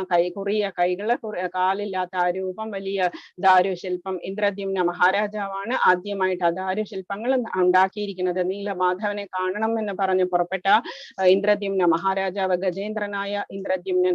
എന്നിട്ട് നീലമാധവനെ എല്ലാവർക്കും ഒന്നും കാണാൻ പറ്റില്ല. അപ്പൊ ഭഗവാൻ പറഞ്ഞു, ദാരുശില്പമായിട്ട് ഞാൻ വരും, നീയാണ് പണിയിപ്പിക്കേണ്ടത് എന്ന് പറഞ്ഞു. വിശ്വകർമാവിനെ കൊണ്ട് മരമെല്ലാം കണ്ടുപിടിച്ചു, നാരദരെ കൊണ്ട്. എന്നിട്ട് ആ രീതിയിൽ അത് പണിതു. ആ രൂപത്തിൽ എന്തുകൊണ്ടാ വന്നത്? ആ രൂപം രുക്മിണി ദേവിയും ബാക്കിയുള്ള എല്ലാ 16,108 ഭാര്യമാരും എല്ലാ ദിവസവും കേൾക്കണു. ശ്രീകൃഷ്ണൻ ഉറങ്ങിക്കിടക്കുന്ന സമയത്തും കണ്ണിൽ നിന്ന് ഇങ്ങനെ അശ്രു വീഴുന്നു. എന്നിട്ട് രാധേ രാധേ എന്ന് വിളിക്കുന്നു, അല്ലെങ്കിൽ ഗോപിമാരെ വിളിക്കുന്നു. അപ്പം ഇതെന്താണ്? ഇതിന്റെ ഞങ്ങൾ ഇത്രയും 16,108 ഭാര്യമാരുണ്ടായിട്ടും നമ്മൾക്കൊന്നും ആ ബ്യൂട്ടി ഇല്ലേ, നമ്മൾക്കൊന്നും ആ ക്വാളിറ്റി ഇല്ലേ എന്നൊക്കെ ഇവരെ തമ്മിൽ സംസാരിച്ചു. എന്നിട്ട് അവിടെ ഭഗവാന്റെ കൂടെ ഉണ്ടായിരുന്നത് ആരാണ്? രോഹിണി മാതാവാണ്. രോഹിണി മാതാവിനോട് പോയി ചോദിക്കാം എന്ന് പറഞ്ഞിട്ട് പോയി ചോദിച്ചപ്പോഴേക്കും സുഭദ്ര എവിടെ ഉണ്ടായിരുന്നു? സുഭദ്രയും ഈ ലീലകളൊന്നും കണ്ടിട്ടില്ല, കൊച്ചുകുട്ടിയാണ്. അവ സുഭദ്രയോട് പറഞ്ഞു, വാതിൽക്കല് പോയി നിൽക്കൂ, ഏട്ടന്മാര് വരുന്നുണ്ട്, അവര് പുറത്ത് നടക്കാൻ പോയിരിക്കുകയാണ്. അപ്പൊ ഏട്ടന്മാര് വന്നാല് അവിടെ തന്നെ നിർത്തണം, അതല്ലെങ്കിൽ അവരിപ്പോ ഓടും വൃന്ദാവനത്തിലേക്ക്, അത്ര ഇഷ്ടമാണ് അവർക്ക് എന്ന് പറഞ്ഞിട്ട് സ്റ്റോറി പറയാൻ തുടങ്ങിയ സമയത്ത് പറഞ്ഞ് അവസാനം ചെറിയ ബാലലീലകളും എല്ലാം പറഞ്ഞു വന്നപ്പോഴേക്കും ഈ സ്ത്രീകളെല്ലാവരും, ഭഗവാന്റെ റാണിമാരെല്ലാവരും ചിത്രത്തിൽ എഴുതിയതുപോലെ പോലെ അങ്ങനെ അങ്ങ് നിന്നു. അത്ര സ്വീറ്റാണ് ഭഗവാന്റെ ബാലലീലകൾ. ദശമസ്കന്ധം വായിച്ചു നോക്കണം. ഓരോ ലെസണും നമ്മൾ എത്രമാത്രം എൻജോയ് ചെയ്തിട്ടാണ് പുരുഷോത്തമ മാസത്തിൽ നമ്മൾ ദശമസ്കന്ധം പാരായണം ചെയ്യണം എന്നാ പറയുന്നത്. എത്ര കൂടുതൽ വായിക്കുന്നോ അത്രയും കൂടുതൽ നല്ലത്. ദശമസ്കന്ധത്തിലാണ് ഭഗവാന്റെ ബാലലീലകളൊക്കെ എഴുതിയിരിക്കുന്നത്. അപ്പം ഭാഗവതത്തില് ഓക്കെ ദശമസ്കന്ധം എന്ന് പറഞ്ഞ 10ാമത് സ്കന്ധം, 12 സ്കന്ധങ്ങളാണ് ഭാഗവതത്തില്. അപ്പം അങ്ങനെ നിൽക്കുന്ന സമയത്ത് പുറത്തേക്ക് നോക്കിയപ്പോഴെന്താ, സുഭദ്രയുടെ 2 ഷോൾഡേഴ്സിലും പിടിച്ചിട്ട് 2 ഏട്ടന്മാരും വന്നു കഴിഞ്ഞു. എന്നിട്ട് അവര് ഈ എക്സ്റ്റസി എന്ന് പറയുന്ന ആ ഫീലിംഗിൽ അവര് കണ്ണൊക്കെ തുറിച്ച് അവരുടെ കൈയൊക്കെ കുറുകി ആ ലവ് എന്ന് പറയുന്നതിന്റെ ആ എക്സ്റ്റസി എന്ന് പറയുന്ന അത്രത്തോളം സ്നേഹമാണ് ഭഗവാൻ ആ വ്രജവാസികളോട്. ആ ഒരു ഫീലിംഗിലാണ് ആ എന്ത് വിഗ്രഹങ്ങൾ അവിടെ ഇരിക്കുന്നത്. അപ്പൊ നാരദ അവിടെ വന്നിട്ട് പറഞ്ഞു, ഈ രൂപത്തില് ഭഗവാനെ ഒറീസ പുരി ക്ഷേത്രത്തില് പുരുഷോത്തമ ക്ഷേത്രത്തില് ഈ രൂപത്തില് വേണം. അതുകൊണ്ട് ആ നടുവില് സുഭദ്ര നിൽക്കുന്നത്, ഇപ്പുറത്ത് ബലരാമൻ, ഇപ്പുറത്ത് കൃഷ്ണൻ നിൽക്കുന്നത്. ബലരാമൻ വൈറ്റ് കളറിലെ ആ ഡോളാണ്, സുഭദ്രാദേവി യെല്ലോ കളറിലാണ്, ഭഗവാൻ ബ്ലാക്ക് കളറിലാണ്. ഈ രൂപത്തിലാണ് ഭഗവാൻ അവിടെ രഥയാത്രയ്ക്കൊക്കെ പോകുന്നത്. അപ്പൊ ആ രൂപത്തിലാണ്. അതില് കണ്ണുകൾ അങ്ങനെ വലുതായി പോയി. ആ സ്നേഹം കൊണ്ട് നമ്മൾക്ക് ഒരു കൂർമാവസ്ഥ എന്ന് പറയും, സ്നേഹ കൂടുതൽ കൊണ്ട് നമ്മളുടെ എക്സ്റ്റസി എന്ന ഫീലിംഗിൽ 8 തരം എക്സ്റ്റസിയാണ് പറയുന്നത്, 8 ലക്ഷണങ്ങളാണ് പറയുന്നത്. അപ്പം ആ എക്സ്റ്റസിയുടെ ഫീലിങ്സ് ആണ് മുടി ഇങ്ങനെ ഇങ്ങനെ ഇതായിട്ട് നിൽക്കുക, രോമാഞ്ചം വരിക, കണ്ണൊക്കെ തുറിക്കുക, കണ്ണിൽ നിന്ന് വെള്ളം വരിക, അതുപോലെയുള്ള തൊലിയൊക്കെ ആകെപ്പാടെ ചുട്ടു നീറുന്നത് പോലത്തെ ഫീലിംഗ് ഒക്കെ തോന്നുക. അതുപോലെയാണ് എക്സ്റ്റസിയുടെ 8 ലക്ഷണങ്ങളാണ്, 8 എണ്ണം. അപ്പം ആ ലക്ഷണത്തിലാണ് ഭഗവാൻ അവിടെ വാഴുന്നത്. ഇന്ദ്രദ്യുമ്ന മഹാരാജ വിശ്വകർമാവ് പറഞ്ഞു, തുറക്കരുത്, വാതില് തുറക്കരുത്, എനിക്ക് ഫുഡൊന്നും വേണ്ട, ഞങ്ങൾ അകത്തിരുന്ന് പണിതോളാം എന്ന് പറഞ്ഞു. ഒരു ദിവസം സൗണ്ട് ഒന്നും കേൾക്കണില്ല. നോക്കിയപ്പോഴെന്താ, വാതിലൊന്ന് തള്ളി തുറന്ന് നോക്കിയപ്പോഴെന്താ, ഹാഫ് പൂർത്തിയായ വിഗ്രഹങ്ങളൊക്കെ അവിടെ ഇരിക്കുന്നു. അത് ആ രൂപത്തിലാണ് നാരദര് പറഞ്ഞു, ഇതാണ് ശരിയായ വിഗ്രഹം. ഈ കലികാലത്തിൽ ഇവിടെ വേണ്ട വിഗ്രഹങ്ങളാണ്, ഇതേ ഷേപ്പിലാണ് ഭഗവാൻ കാണിച്ചു തന്നത് എന്ന് പറഞ്ഞു. ആ രൂപത്തിലാണ് ഭഗവാൻ അവിടെ ഇരിക്കുന്നത്. ഒരു ദിവസം ഇവര് ചോദിച്ചു, രുക്മിണി ദേവിയൊക്കെ ചോദിച്ചു, എന്താണ് രാധേ എന്ന് വിളിക്കുന്നത് ഭഗവാനെ എന്ന് ചോദിച്ചു. അപ്പം ഭഗവാൻ അതിന് ആൻസർ ചെയ്തില്ല. ഞങ്ങൾക്കൊന്നും ബ്യൂട്ടി ഇല്ല, ക്വാളിറ്റി ഇല്ല എന്നാണോ ഭഗവാനെ പറയുന്നതെന്ന് ചോദിച്ചപ്പോഴേക്കും ഞങ്ങൾക്കൊന്ന് കാണണം രാധാറാണിയെ എന്ന് പറഞ്ഞു. ഗുരുവിനോട് പറഞ്ഞു കൃഷ്ണൻ, ഇവർക്ക് രാധാറാണിയെ ഒന്ന് കാണിച്ചു കൊടുക്കണം എന്ന് പറഞ്ഞു. ഗുരു പോയിട്ട് രാധാറാണിയോട് അനുവാദം വാങ്ങിച്ചിട്ട് വന്നു. എന്നിട്ട് ഈ സ്ത്രീകളെ എല്ലാം കൂട്ടിക്കൊണ്ടുപോയി. അവിടെ പോയപ്പോഴെന്താ, ഒരു സ്ത്രീ, വളരെ ബ്യൂട്ടിഫുൾ ആയിട്ടുള്ള ഒരു സ്ത്രീ ഗോപി അവിടെ നിൽക്കുന്ന ഒരു ഗേറ്റിൽ. ഇവര് വിചാരിച്ചു അതാണ് രാധാറാണി എന്ന് വിചാരിച്ചിട്ട് ഇവരൊക്കെ ആ പെൺകുട്ടിയെ നമസ്കരിച്ചു. കയ്യില് ചൂരലൊക്കെ ഉണ്ട്, സ്വർണം കൊണ്ടുള്ള ചൂരലൊക്കെ പിടിച്ചിരിക്കുന്നു. എന്നിട്ട് ആരാണ് എന്ന് ചോദിച്ചു. കൃഷ്ണന്റെ പത്നിമാരാണ് എന്ന് പറഞ്ഞപ്പോ, വന്നോളൂ, ഞങ്ങളുടെ സ്വാമിനി അകത്തുണ്ട് എന്ന് പറഞ്ഞു. അപ്പോഴേ അവർക്ക് മണ്ടത്തരം മനസ്സിലായത്, സെർവന്റിനെ തൊഴുതു എന്ന് പറഞ്ഞിട്ട് അവരകത്തേക്ക് പോയി. പക്ഷേ ഭഗവാന്റെ ഗോപിമാർക്ക് എല്ലാവർക്കും ഈക്വൽ ആണ്. രാധാറാണിക്ക് കുറച്ചൊരു ഇത് ഹൈ ലെവലാണ് എന്നേ ഉള്ളൂ. ഭഗവാന്റെ തന്നെ അന്തരംഗ ശക്തിയാണ്. ഭഗവാനും രാധാറാണിക്കും യാതൊരു വ്യത്യാസവുമില്ല. അപ്പം അവരകത്തേക്ക് പോയി. രാധാറാണിയെ കണ്ടപ്പോ എല്ലാവരുടെയും കണ്ണുകൾ അങ്ങ് വികസിച്ചു. എന്നിട്ട് ആ രാധാറാണിയോട് സംസാരിച്ചതിന് ശേഷം, ശരിക്കും പറഞ്ഞാൽ അവര് ഫെയിന്റ് ആയി അതിനുശേഷം, അത്ര ബ്യൂട്ടിയാണ് രാധാറാണിക്ക്. എന്നിട്ട് തിരിച്ചു വന്ന അവര് കൃഷ്ണനോട് എന്താ ചോദിച്ചതെന്നറിയോ? കൃഷ്ണ, രാധയില്ലാതെ എങ്ങനെയാ ഇവിടെ ജീവിക്കുന്നേ എന്നാ ചോദിച്ചത്. ആദ്യം പറഞ്ഞു, എന്തിനാണ് രാധ എന്ന് പറയുന്നത്, ഞങ്ങൾ ഇത്ര പേരില്ലേ എന്ന്. എന്നിട്ട് രാധാറാണിയെ കണ്ടു വന്നിട്ട് പറയണത് എന്താ, രാധയില്ലാതെ എങ്ങനെയാ കൃഷ്ണ ഇങ്ങനെ ജീവിക്കുന്നത്, എങ്ങനെയാ രാധയെ കൂടാതെ എന്നാ ചോദിക്കുന്നത്. അപ്പൊ ഇന്ന് പുരുഷോത്തമ മാസം ജസ്റ്റ് ഒരു സ്വീറ്റ് ആയിട്ടുള്ള ഒരു ഫസ്റ്റ് ടൈം പറഞ്ഞു എന്നേ ഉള്ളൂ. അധ്യായം 16 ദേവാസുര സമ്പദ് വിഭാഗ യോഗ. ഗീത മാതാജിയും ശാരദ മാതാജിയും ഒക്കെ പറഞ്ഞതുപോലെ തന്നെ സ്റ്റോറി ഇല്ലെങ്കിൽ കേൾക്കാൻ ചിലപ്പോ ബോറിംഗ് ആയിട്ട് ഫീൽ ചെയ്യും. അധ്യായം 16 ദേവാസുര സമ്പദ് വിഭാഗം, ക്ഷേത്രജ്ഞ വിഭാഗം, ഗുണത്രയ വിഭാഗം എന്നൊക്കെ പറയുന്നത് ജ്ഞാനയോഗം. കുറച്ചൊരു സീരിയസ് ആയിട്ടുള്ള മാറ്റർ ആണ്. കുറച്ചൊരു നമ്മൾക്കത് സ്റ്റോറീസിന്റെ ബേസ് ഇല്ലാതെ ചിലപ്പോൾ കേട്ട് കഴിഞ്ഞാൽ ഇൻട്രസ്റ്റിംഗ് ആയിട്ട് തോന്നാൻ ചാൻസ് ഇല്ല. അതുകൊണ്ട് പറഞ്ഞതാണ്. ശ്രീ ഭഗവാൻ വാച്ച് ഭഗവാൻ പറയുന്നു 26 ഗുണങ്ങളാണ് ദൈവിക ഗുണങ്ങളായിട്ട് ഭഗവാൻ പറയുന്നത്. ഈസിയാണ്, വൺ ടൈം മനസ്സിലാക്കാനുള്ളതേ ഉള്ളൂ. അഭയം സത്വസംശുദ്ധിർ. അഭയം എന്ന് പറയുന്നത് എന്താണ്? ഗുണങ്ങൾ എന്ന് പറയുന്നത് ബ്രഹ്മചാരിക്ക് വേണ്ടതും ഗൃഹസ്ഥാശ്രമിക്ക് വേണ്ടതും പിന്നെ വാനപ്രസ്ഥത്തിലുള്ള സന്യാസിക്ക് വേണ്ടതുമായിട്ടുള്ള 26 ഗുണങ്ങളാണ് ഇതിൽ പറയുന്നത്. മിക്കവാറും എല്ലാം നമ്മൾക്ക് എല്ലാവർക്കും വേണ്ടത് തന്നെയാണ്. അഭയം, അഭയം എന്ന് പറഞ്ഞാൽ ഭയമില്ലാത്ത അവസ്ഥ. അഭയം എന്ന് പറയുന്നത് സന്യാസിമാരൊക്കെ വീട് വിട്ടു പോകും. എന്നിട്ട് വീട് വിട്ടു പോകുമ്പോൾ അവർക്ക് ഇനി വീട്ടിനോട് ബന്ധമില്ല എന്ന് പറഞ്ഞു പോകുന്ന സന്യാസിമാരുണ്ടല്ലോ, അവർക്കൊക്കെ എന്താണ്? അവര് ചിലപ്പോൾ മരച്ചുവട്ടിലായിരിക്കും രാത്രി കിടക്കുക. അവർക്ക് വന്യമൃഗങ്ങൾ ഉണ്ടാകും, ചിലപ്പോ തണുപ്പുണ്ടാകും, ചൂടുണ്ടാകും, യാതൊരു ഇതും ഉണ്ടാവില്ല. എന്തെങ്കിലും അസുഖം വന്നാൽ തന്നെ വീട്ടുകാരെ ആശ്രയിക്കാൻ പറ്റില്ല. എന്ന് വെച്ചാൽ വീട് വിട്ടാണ് പോയിരിക്കുന്നത് ഭഗവാനെ അന്വേഷിക്കാൻ വേണ്ടിയിട്ട്. അപ്പം അവർക്ക് എന്താ വേണ്ടത്? അവർക്ക് വേണ്ടത് ഭയമില്ലാത്ത അവസ്ഥ. എന്ത് വന്നാലും എനിക്ക് ഭഗവാൻ ഉണ്ട് എന്ന അവസ്ഥ. അതാണ് അഭയം. സത്വസംശുദ്ധി, നമ്മളുടെ ഉള്ള എന്ന് പറയുന്നത്, മൈൻഡ് എന്ന് പറയുന്നതും നമ്മളുടെ ചിന്തകളും ഒക്കെ ശുദ്ധി എല്ലാവർക്കും വേണ്ടതാണ്. ജ്ഞാനയോഗ വ്യവസ്ഥിതി, നമ്മൾക്ക് ഡെഫിനിഷനിൽ ബാക്കിയുള്ളതൊക്കെ നോക്കാം. ജ്ഞാനയോഗ വ്യവസ്ഥിതി, ജ്ഞാനം എന്തെന്ന് അറിയാനുള്ളതും ജ്ഞാനയോഗം എന്ന് പറയുന്നതും സന്യാസിമാർക്കാണ് പറഞ്ഞിരിക്കുന്നത്. ദാനം എല്ലാവർക്കും വേണ്ടതാണ്. ദാനം. ദമം എന്ന് പറയുന്നത് സെൽഫ് കൺട്രോൾ എന്ന് പറയുന്നത്. യജ്ഞശ്ച, എല്ലാവരും ചെയ്യേണ്ടതാണ് യജ്ഞങ്ങളും. സ്വാധ്യായ സ്തപ ആർജവം, സ്വാധ്യായം എന്ന് പറയുന്നത് നമ്മള് ബുക്സ് ഒക്കെ വായിക്കുന്നത്. ബ്രഹ്മചാരിക്കാണ് വേദ പഠനം പറഞ്ഞിരിക്കുന്നത്, പക്ഷെ നമ്മളും വായിച്ചിരിക്കണം. ഋഷി കടം എന്ന് പറയുന്നത് തീരാനായിട്ട് നമ്മൾ വായിച്ചിരിക്കണം. സ്തപ ആർജവം, ആർജവം തപസ്. ആർജവം എന്ന് പറഞ്ഞാൽ വക്രതയില്ലായ്മ. ഇവിടെ കാണിച്ചിരിക്കുന്നത് കണ്ടോ, ഒരേ ഒരു വ്യക്തിയിലാണ് രണ്ട് ഭാവങ്ങളും എന്ന് പറയുന്നതാണ്. ദൈവാസുര സമ്പദ് വിഭാഗം, ദൈവാസുര ഗുണങ്ങളുടെ വിഭാഗം. അഹിംസ, അഹിംസ ഭഗവാൻ എടുത്തെടുത്ത് പറയുന്നുണ്ട്. നമ്മൾ ആരെയും കൊല്ലരുത്, ഉപദ്രവിക്കരുത്. സത്യം, അക്രോധം, ദേഷ്യമില്ലായ്മ. പരിശീലിക്കുക. നാമജപം ചെയ്യുന്നതോടുകൂടി നമ്മളുടെ ഉള്ളിലെ ആ ക്രോധമൊക്കെ അങ്ങ് കുറയും. ഒരു പ്രഭുജി പറഞ്ഞിട്ടുണ്ടായിരുന്നു, ഭയങ്കര ദേഷ്യക്കാരനാണ് കഴിഞ്ഞ ഏതൊക്കെയോ ഒരു ക്ലാസ്സില്. എന്നിട്ട് അമ്മയും ഭാര്യയും കുട്ടികളൊക്കെ വിചാരിച്ചിട്ട് ദേഷ്യം മാറ്റാൻ കഴിഞ്ഞില്ല, വളരെ ഷൗട്ട് ചെയ്യുന്ന ആളായിരുന്നു. എന്നിട്ട് 17ാമത്തെ ദിവസം ക്ലാസ്സില് 17ാമത്തെ ദിവസമായപ്പോഴേക്കും ഗുരുവായൂർക്ക് പോയി ക്ഷമ ചോദിക്കാനായിട്ട് ഭഗവാനോട്. എന്നിട്ട് ക്രോധവും അവിടെ തന്നെ ഭഗവാന്റെ കാൽക്കൽ സമർപ്പിച്ചിട്ട് വന്നു. അതിശയാണ് എന്ന് വീട്ടുകാരൊക്കെ പറഞ്ഞു എന്ന് പറയുന്നുണ്ടായിരുന്നു. ക്രോധം എന്ന് പറയുന്നത് ഭഗവത്ഗീത വായിച്ചത് കേട്ടത് കൊണ്ട് മാത്രം പോയി എന്ന് പറയുന്നത്. അപ്പം അക്രോധം, ദേഷ്യമില്ലായ്മ, ത്യാഗം, ശാന്തിര പൈശനം. ത്യാഗം എന്ന് പറയുന്നത് എന്തും വേണമെന്ന് നമ്മൾക്ക് തോന്നും, പക്ഷേ കൺട്രോൾ ചെയ്യാൻ പഠിക്കുന്നതാണ് ത്യാഗം. നമ്മളുടെ 4 പ്ലേറ്റിലെ 4 ചപ്പാത്തി ഉണ്ടെങ്കിൽ ഒരു ചപ്പാത്തി നമ്മൾ അടുത്തുള്ള ഏതെങ്കിലും ആനിമലിനോ അതല്ലെങ്കിൽ പക്ഷികൾക്കോ എന്തെങ്കിലും കൊടുക്കുന്നത് ത്യാഗം എന്ന് പറയും. ശാന്തി എന്ന് പറയുന്നത് മനസ്സെപ്പോഴും ശാന്തമായിരിക്കുക. അപൈശുനം, നോ ഗോസിപ്പിംഗ് ആണ്. ഗോസിപ്പിങ്ങിന്റെ കഥ നമ്മൾ പറഞ്ഞതാണ്. ഒരിക്കലും നമ്മളുടെ നാവ് കൊണ്ട്, അമൃത തുല്യമായിട്ടുള്ള ഭഗവാന്റെ വാണി ചൊല്ലുന്ന നാവ് കൊണ്ട്, നാമം ചൊല്ലുന്ന നാവ് കൊണ്ട് നമ്മൾ ഗോസിപ്പിംഗ് ചെയ്യരുത്. അതുപോലെ തന്നെ ബാഡ് വേർഡ്സ് യൂസ് ചെയ്യരുത്. നോ ഗോസിപ്പിംഗ് ആണ്. ദയാ ഭൂതേശ്വലോലുപ്ത്വം, ദയയും എല്ലാ ഭൂതങ്ങളോടും ലോലുപ്ത്വം, സോഫ്റ്റ്നെസ്, മാർദ്ദവം, ഹ്രീരചാപലം, എല്ലാവരോടും വളരെ കൈൻഡ് ആയിരിക്കുക, കമ്പാഷനേറ്റ് ആയിരിക്കുക. തേജസ്, തേജസ് എങ്ങനെയാ വരിക? നമ്മൾ ജപം ചെയ്യുന്നതോടുകൂടി നമ്മുടെ ഫേസ് ഗ്ലോ ചെയ്യാൻ തുടങ്ങും. ആർക്കെങ്കിലും മനസ്സിലാവുണ്ടോ ഇല്ലേ എന്നുള്ളതല്ല, നമ്മൾക്ക് തന്നെ മനസ്സിലാകും തേജസ് വന്നു കഴിഞ്ഞു. ബലം എന്ന് പറയുന്നത്, ഇപ്പൊ നമ്മള് എന്തെങ്കിലും കണ്ടു കഴിഞ്ഞാൽ വേഗം അതിലേക്ക് മനസ്സ് പോകുന്നത് എന്താ? നമ്മൾക്ക് ആത്മീയ ബലമില്ലാത്തത് കൊണ്ടാ.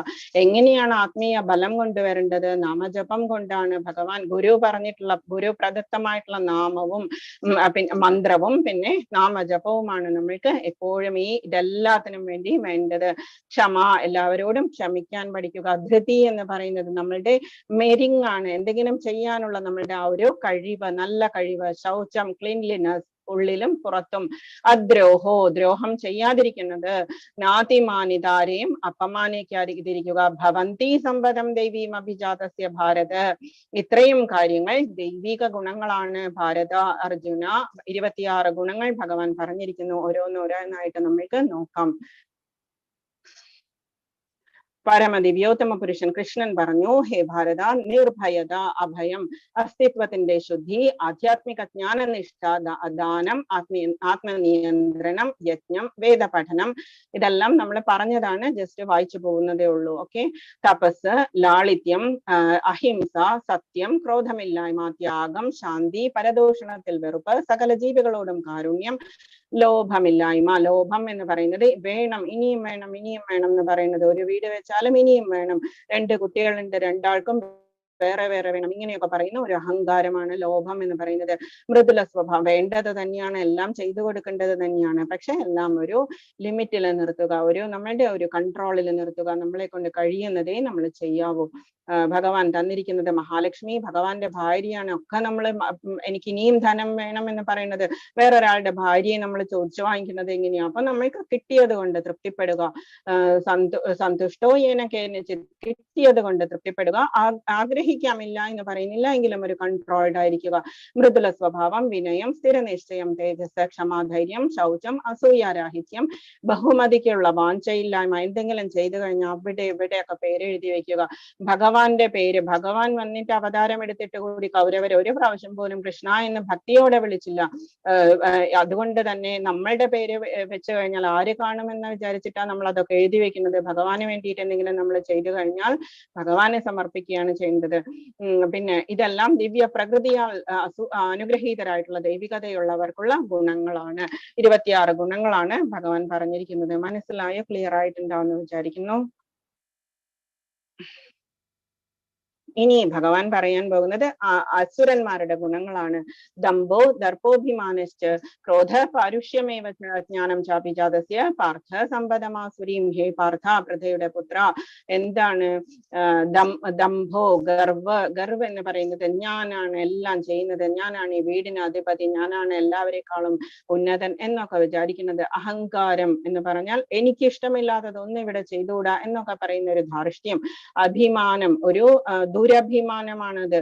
ക്രോധം എന്ന് പറയുന്നത് എപ്പോഴും ദേഷ്യം വരുന്ന ക്യാരക്ടർ. പാരുഷ്യം, അജ്ഞാനം എന്നിവ അസുര ഗുണങ്ങളാണ്. വിമല മാതാജിയുടെ ക്ലാസ്സിൽ ഒരു മാതാജി ചോദിക്കുന്നത് കണ്ടു, കല്യാണം കഴിഞ്ഞിട്ട് ഇന്ന് വരെ ഒരു സുഖമായിട്ടൊന്നും ഒരു സെക്കൻഡ് ഇരുന്നിട്ടില്ല മാതാജി. വിമല മാതാജി നിഷ്ഠാദാസ് പ്രഭുവിന്റെ അമ്മ 3 മണിക്കുള്ള ക്ലാസ്സിൽ പറയുന്നത് കേട്ടു. ഒരു പ്രായമുള്ള ഒരു സ്ത്രീയാണ്, എന്നിട്ട് വളരെ വിഷമിച്ചിട്ട് അവര് പറഞ്ഞത്, എനിക്ക് കല്യാണം കഴിഞ്ഞതിന് ശേഷം ഒരു സെക്കൻഡ് സമാധാനം കിട്ടിയിട്ടില്ല, അത്ര ദേഷ്യക്കാരനാണ്, ഒന്ന് പറഞ്ഞാൽ കൂടി അനുസരിക്കാത്ത, പറഞ്ഞാൽ കേൾക്കാൻ കൂടി നിൽക്കാത്ത ഒരാളാണ് ഹസ്ബൻഡ് എന്ന് പറഞ്ഞിട്ട് കരയുന്നത് കണ്ടിട്ടുണ്ടായിരുന്നു. കഴിഞ്ഞ പ്രാവശ്യം തോന്നുന്നു. നരകാണ് ലൈഫ്, ബാക്കി എല്ലാവരും എൻ്റെ വീട്ടിൽ എല്ലാവരും സുഖമായിട്ടാ ജീവിക്കുന്നത്, ഞാൻ മാത്രം ഇങ്ങനെയെന്ന് പറയുന്ന കേട്ടു. പ്രാരബ്ധാണ്, കർമ്മഫലാണ് അനുഭവിക്കുന്നത്. നമ്മള് ഭഗവത്ഗീതയൊക്കെ വായിച്ച് ജപിച്ച് കുറച്ചു കൊണ്ടുവരിക, പ്രാരബ്ധമൊക്കെ തീർത്ത് കൊണ്ടുവരിക, ഭഗവാൻ നോക്കിക്കോളും എന്നവര് പറയുകയും ചെയ്തു. ദൈവീ സമ്പദ് വിമോക്ഷായ, വേറൊരാളെ, നമ്മളെ കൊണ്ട് ഒരാൾക്കും ഉപദ്രവം ഉണ്ടാകാതിരിക്കുക. ക്രോധവും അങ്ങനെയുള്ള കാര്യങ്ങളൊക്കെ എല്ലാം ഒരു ശ്വാസം ഒന്ന് നിന്ന് കഴിഞ്ഞാൽ തീരണതേ ഉള്ളൂ എന്ന് മനസ്സിലാക്കുക. എല്ലാം ഭഗവാന്റെ അനുഗ്രഹമാണ്. ഭഗവാന് നിരക്കാത്തത് ചെയ്തു കഴിഞ്ഞാൽ ഷുവറായിട്ടും നമ്മൾക്ക് ഈ ജന്മം തന്നെ തിരിച്ചടി കിട്ടി തുടങ്ങും. ദൈവീ സമ്പദ് വിമോക്ഷായ നിബന്ധായ സുരീമത, ഭൗതിക ഗുണങ്ങൾ മുക്തി സാധകങ്ങളും മാശുച്ച സമ്പദം ദേവീം അഭിജാതോസി പാണ്ഡവ, സദ്ഗുണങ്ങളെല്ലാം മുക്തി സാധകങ്ങളും അസുര ഗുണങ്ങൾ ബന്ധന കാരണങ്ങളുമാണ്. അത് തീർക്കാൻ വേണ്ടിയിട്ട് നമ്മൾ ആരോടെങ്കിലും വൈരം കാണിച്ചാലും ദേഷ്യം കാണിച്ചാലും അതെല്ലാം തീർക്കാൻ വേണ്ടിയിട്ട് നമ്മൾ വീണ്ടും ജന്മമെടുക്കും. അതുകൊണ്ടാണ് ബന്ധന കാരണം എന്ന് പറയുന്നത്. ഈ ജന്മത്തിൽ തന്നെ അറ്റാച്ച്ഡ് ആയിട്ടിരിക്കാതെ ഡിറ്റാച്ച്ഡ് ആയിട്ടിരിക്കുക. എല്ലാവരോടും എഫെക്ഷൻ ആകാം, പക്ഷെ ഡിറ്റാച്ച്ഡ് ആയിരിക്കുക. പാണ്ഡുനന്ദന, ദൈവിക ഗുണങ്ങളോടെ പിറന്നവനായതുകൊണ്ട് നീ ദുഃഖിക്കേണ്ട, അർജുനനെ സമാധാനിപ്പിക്കുന്നു. കൃഷ്ണൻ വളരെ കമ്പാഷനേറ്റ് ആണ് അർജുനനോട്. ഇത്രയും കേട്ട് കഴിഞ്ഞപ്പോ പേടിയായോ അല്ലെങ്കിൽ ദേഷ്യം കൊണ്ടാണോ കൃഷ്ണൻ പറയുന്നത് എന്ന് തോന്നാതിരിക്കാൻ വേണ്ടിയിട്ട് ഒന്ന് സമാധാനിപ്പിക്കുകയാണ്. നീ ദൈവിക ഗുണങ്ങളോടെ പിറന്നവനാണ് എന്ന്. ഇനി ഭഗവാൻ പറയുന്നു, ഇന്നലെ ഏത് ടൈപ്പ് ആൾക്കാരുണ്ട് എന്ന് പറഞ്ഞു? ചുതി പറ്റുന്നവരും ചുതി പറ്റാത്തവരും. മ്യൂട്ട് ചെയ്യുക പ്ലീസ്, പ്ലീസ് പ്ലീസ്, സമയം പോകും. അല്ലെങ്കിൽ ദ്വഭൂത സർഗോ ലോകേസ്മിൻ ദൈവ ആസുരേ വച ദൈവോ വിസ്തരശ പ്രോക്ത ആസുരം പാർത്ഥമേ ശൃണോ ഹേ പാർത്ഥ. ഇനി 2 തരം സൃഷ്ടി സൃഷ്ടികളാണ് ഭൂമിയിലുള്ളത്, എല്ലായിടത്തും ഉള്ളത്, ഈ യൂണിവേഴ്സിൽ ഉള്ളത്. എന്തൊക്കെയാണ്? ആസുരവും ദൈവികവും, രണ്ട് തരത്തിലാണ് സൃഷ്ടികൾ. ഈ വിഭാഗത്തിൽപ്പെടും. ഞാൻ ദൈവിക ഗുണങ്ങളെ പറ്റി വിസ്തരിച്ച് പറഞ്ഞു. ഇനി ആസുരങ്ങളായവയെ പറ്റി വിവരിക്കാം. 16th lesson. ഇനി പറയാൻ പോകുന്നത് ആസുര ഗുണങ്ങളാണ്. ആദ്യം ഭഗവാൻ ദൈവിക ഗുണങ്ങളെ കുറിച്ച് പറഞ്ഞു കഴിഞ്ഞു. ഇനി എന്താ ചെയ്യേണ്ടത്? നമ്മൾ കേൾക്കുമ്പോൾ മനസ്സിലാക്കുക നമ്മളിൽ എന്തൊക്കെയാണ് ചീത്ത ഗുണങ്ങൾ, എന്തൊക്കെയാണ് നല്ല ഗുണങ്ങൾ. ചീത്ത ഗുണങ്ങൾ എഴുതി വെക്കുക, കുറച്ച് കൊണ്ടുവരിക. നല്ല ഗുണങ്ങൾ പോസിറ്റീവായിട്ട് കൂട്ടി കൊണ്ടുവരിക. ജസ്റ്റ് നാമം ജപിക്കാൻ തുടങ്ങുക. ഇപ്പൊ വെള്ളം താഴേക്ക്, ഇപ്പൊ വെള്ളം എവിടെയെങ്കിലും ഒഴിച്ചു കഴിഞ്ഞാൽ അത് താഴേക്കാണ്, അധോഗതിയാണ്, വെള്ളം പോകുക താഴേക്കാണ്. അതുപോലെയാണ് അതിന് മുകളിലേക്കാണ് വെള്ളത്തിന് വിടേണ്ടത് എന്നുണ്ടെങ്കിൽ എന്ത് ചെയ്യണം? നമ്മൾ എന്തെങ്കിലും ഒരു യന്ത്രം വേണം, നമ്മൾക്ക് ഒരു മെഷീൻ വേണം, മോട്ടർ വേണം, എന്നാലേ ആ വെള്ളം മുകളിലേക്ക് കയറുള്ളൂ. സെയിം ആണ് നമ്മളുടെ മനസ്സെന്ന് പറയുന്നത്. അത് അധോഗതിയാണ് അതിന് ഇഷ്ടം. അപ്പം അതിലാണ് സന്തോഷം. ഇത് എന്നെ സന്തോഷിപ്പിക്കും, ഈ ആൾ എന്നെ സന്തോഷിപ്പിക്കും. ഇങ്ങനെയാണ് മനസ്സിന്റെ ഗതി. താഴോട്ടാണ് പോവുക. മുകളിലേക്ക് പോകുന്നതാണെങ്കിൽ അത്രത്തോളം ആ തപശക്തി ഉണ്ടാവണം ആ ആൾക്ക്. എന്നാൽ മാത്രമേ മനസ്സിനെ കൺട്രോൾ ചെയ്ത് മുകളിലേക്ക്, ആ തപശക്തിയാണ് മെഷീൻ, മോട്ടോർ എന്ന് പറയുന്നത്. നമ്മൾ എങ്ങനെ കിട്ടുക? നമ്മൾക്ക് നാമജപത്തോടുകൂടി നമ്മൾക്ക് കിട്ടുക.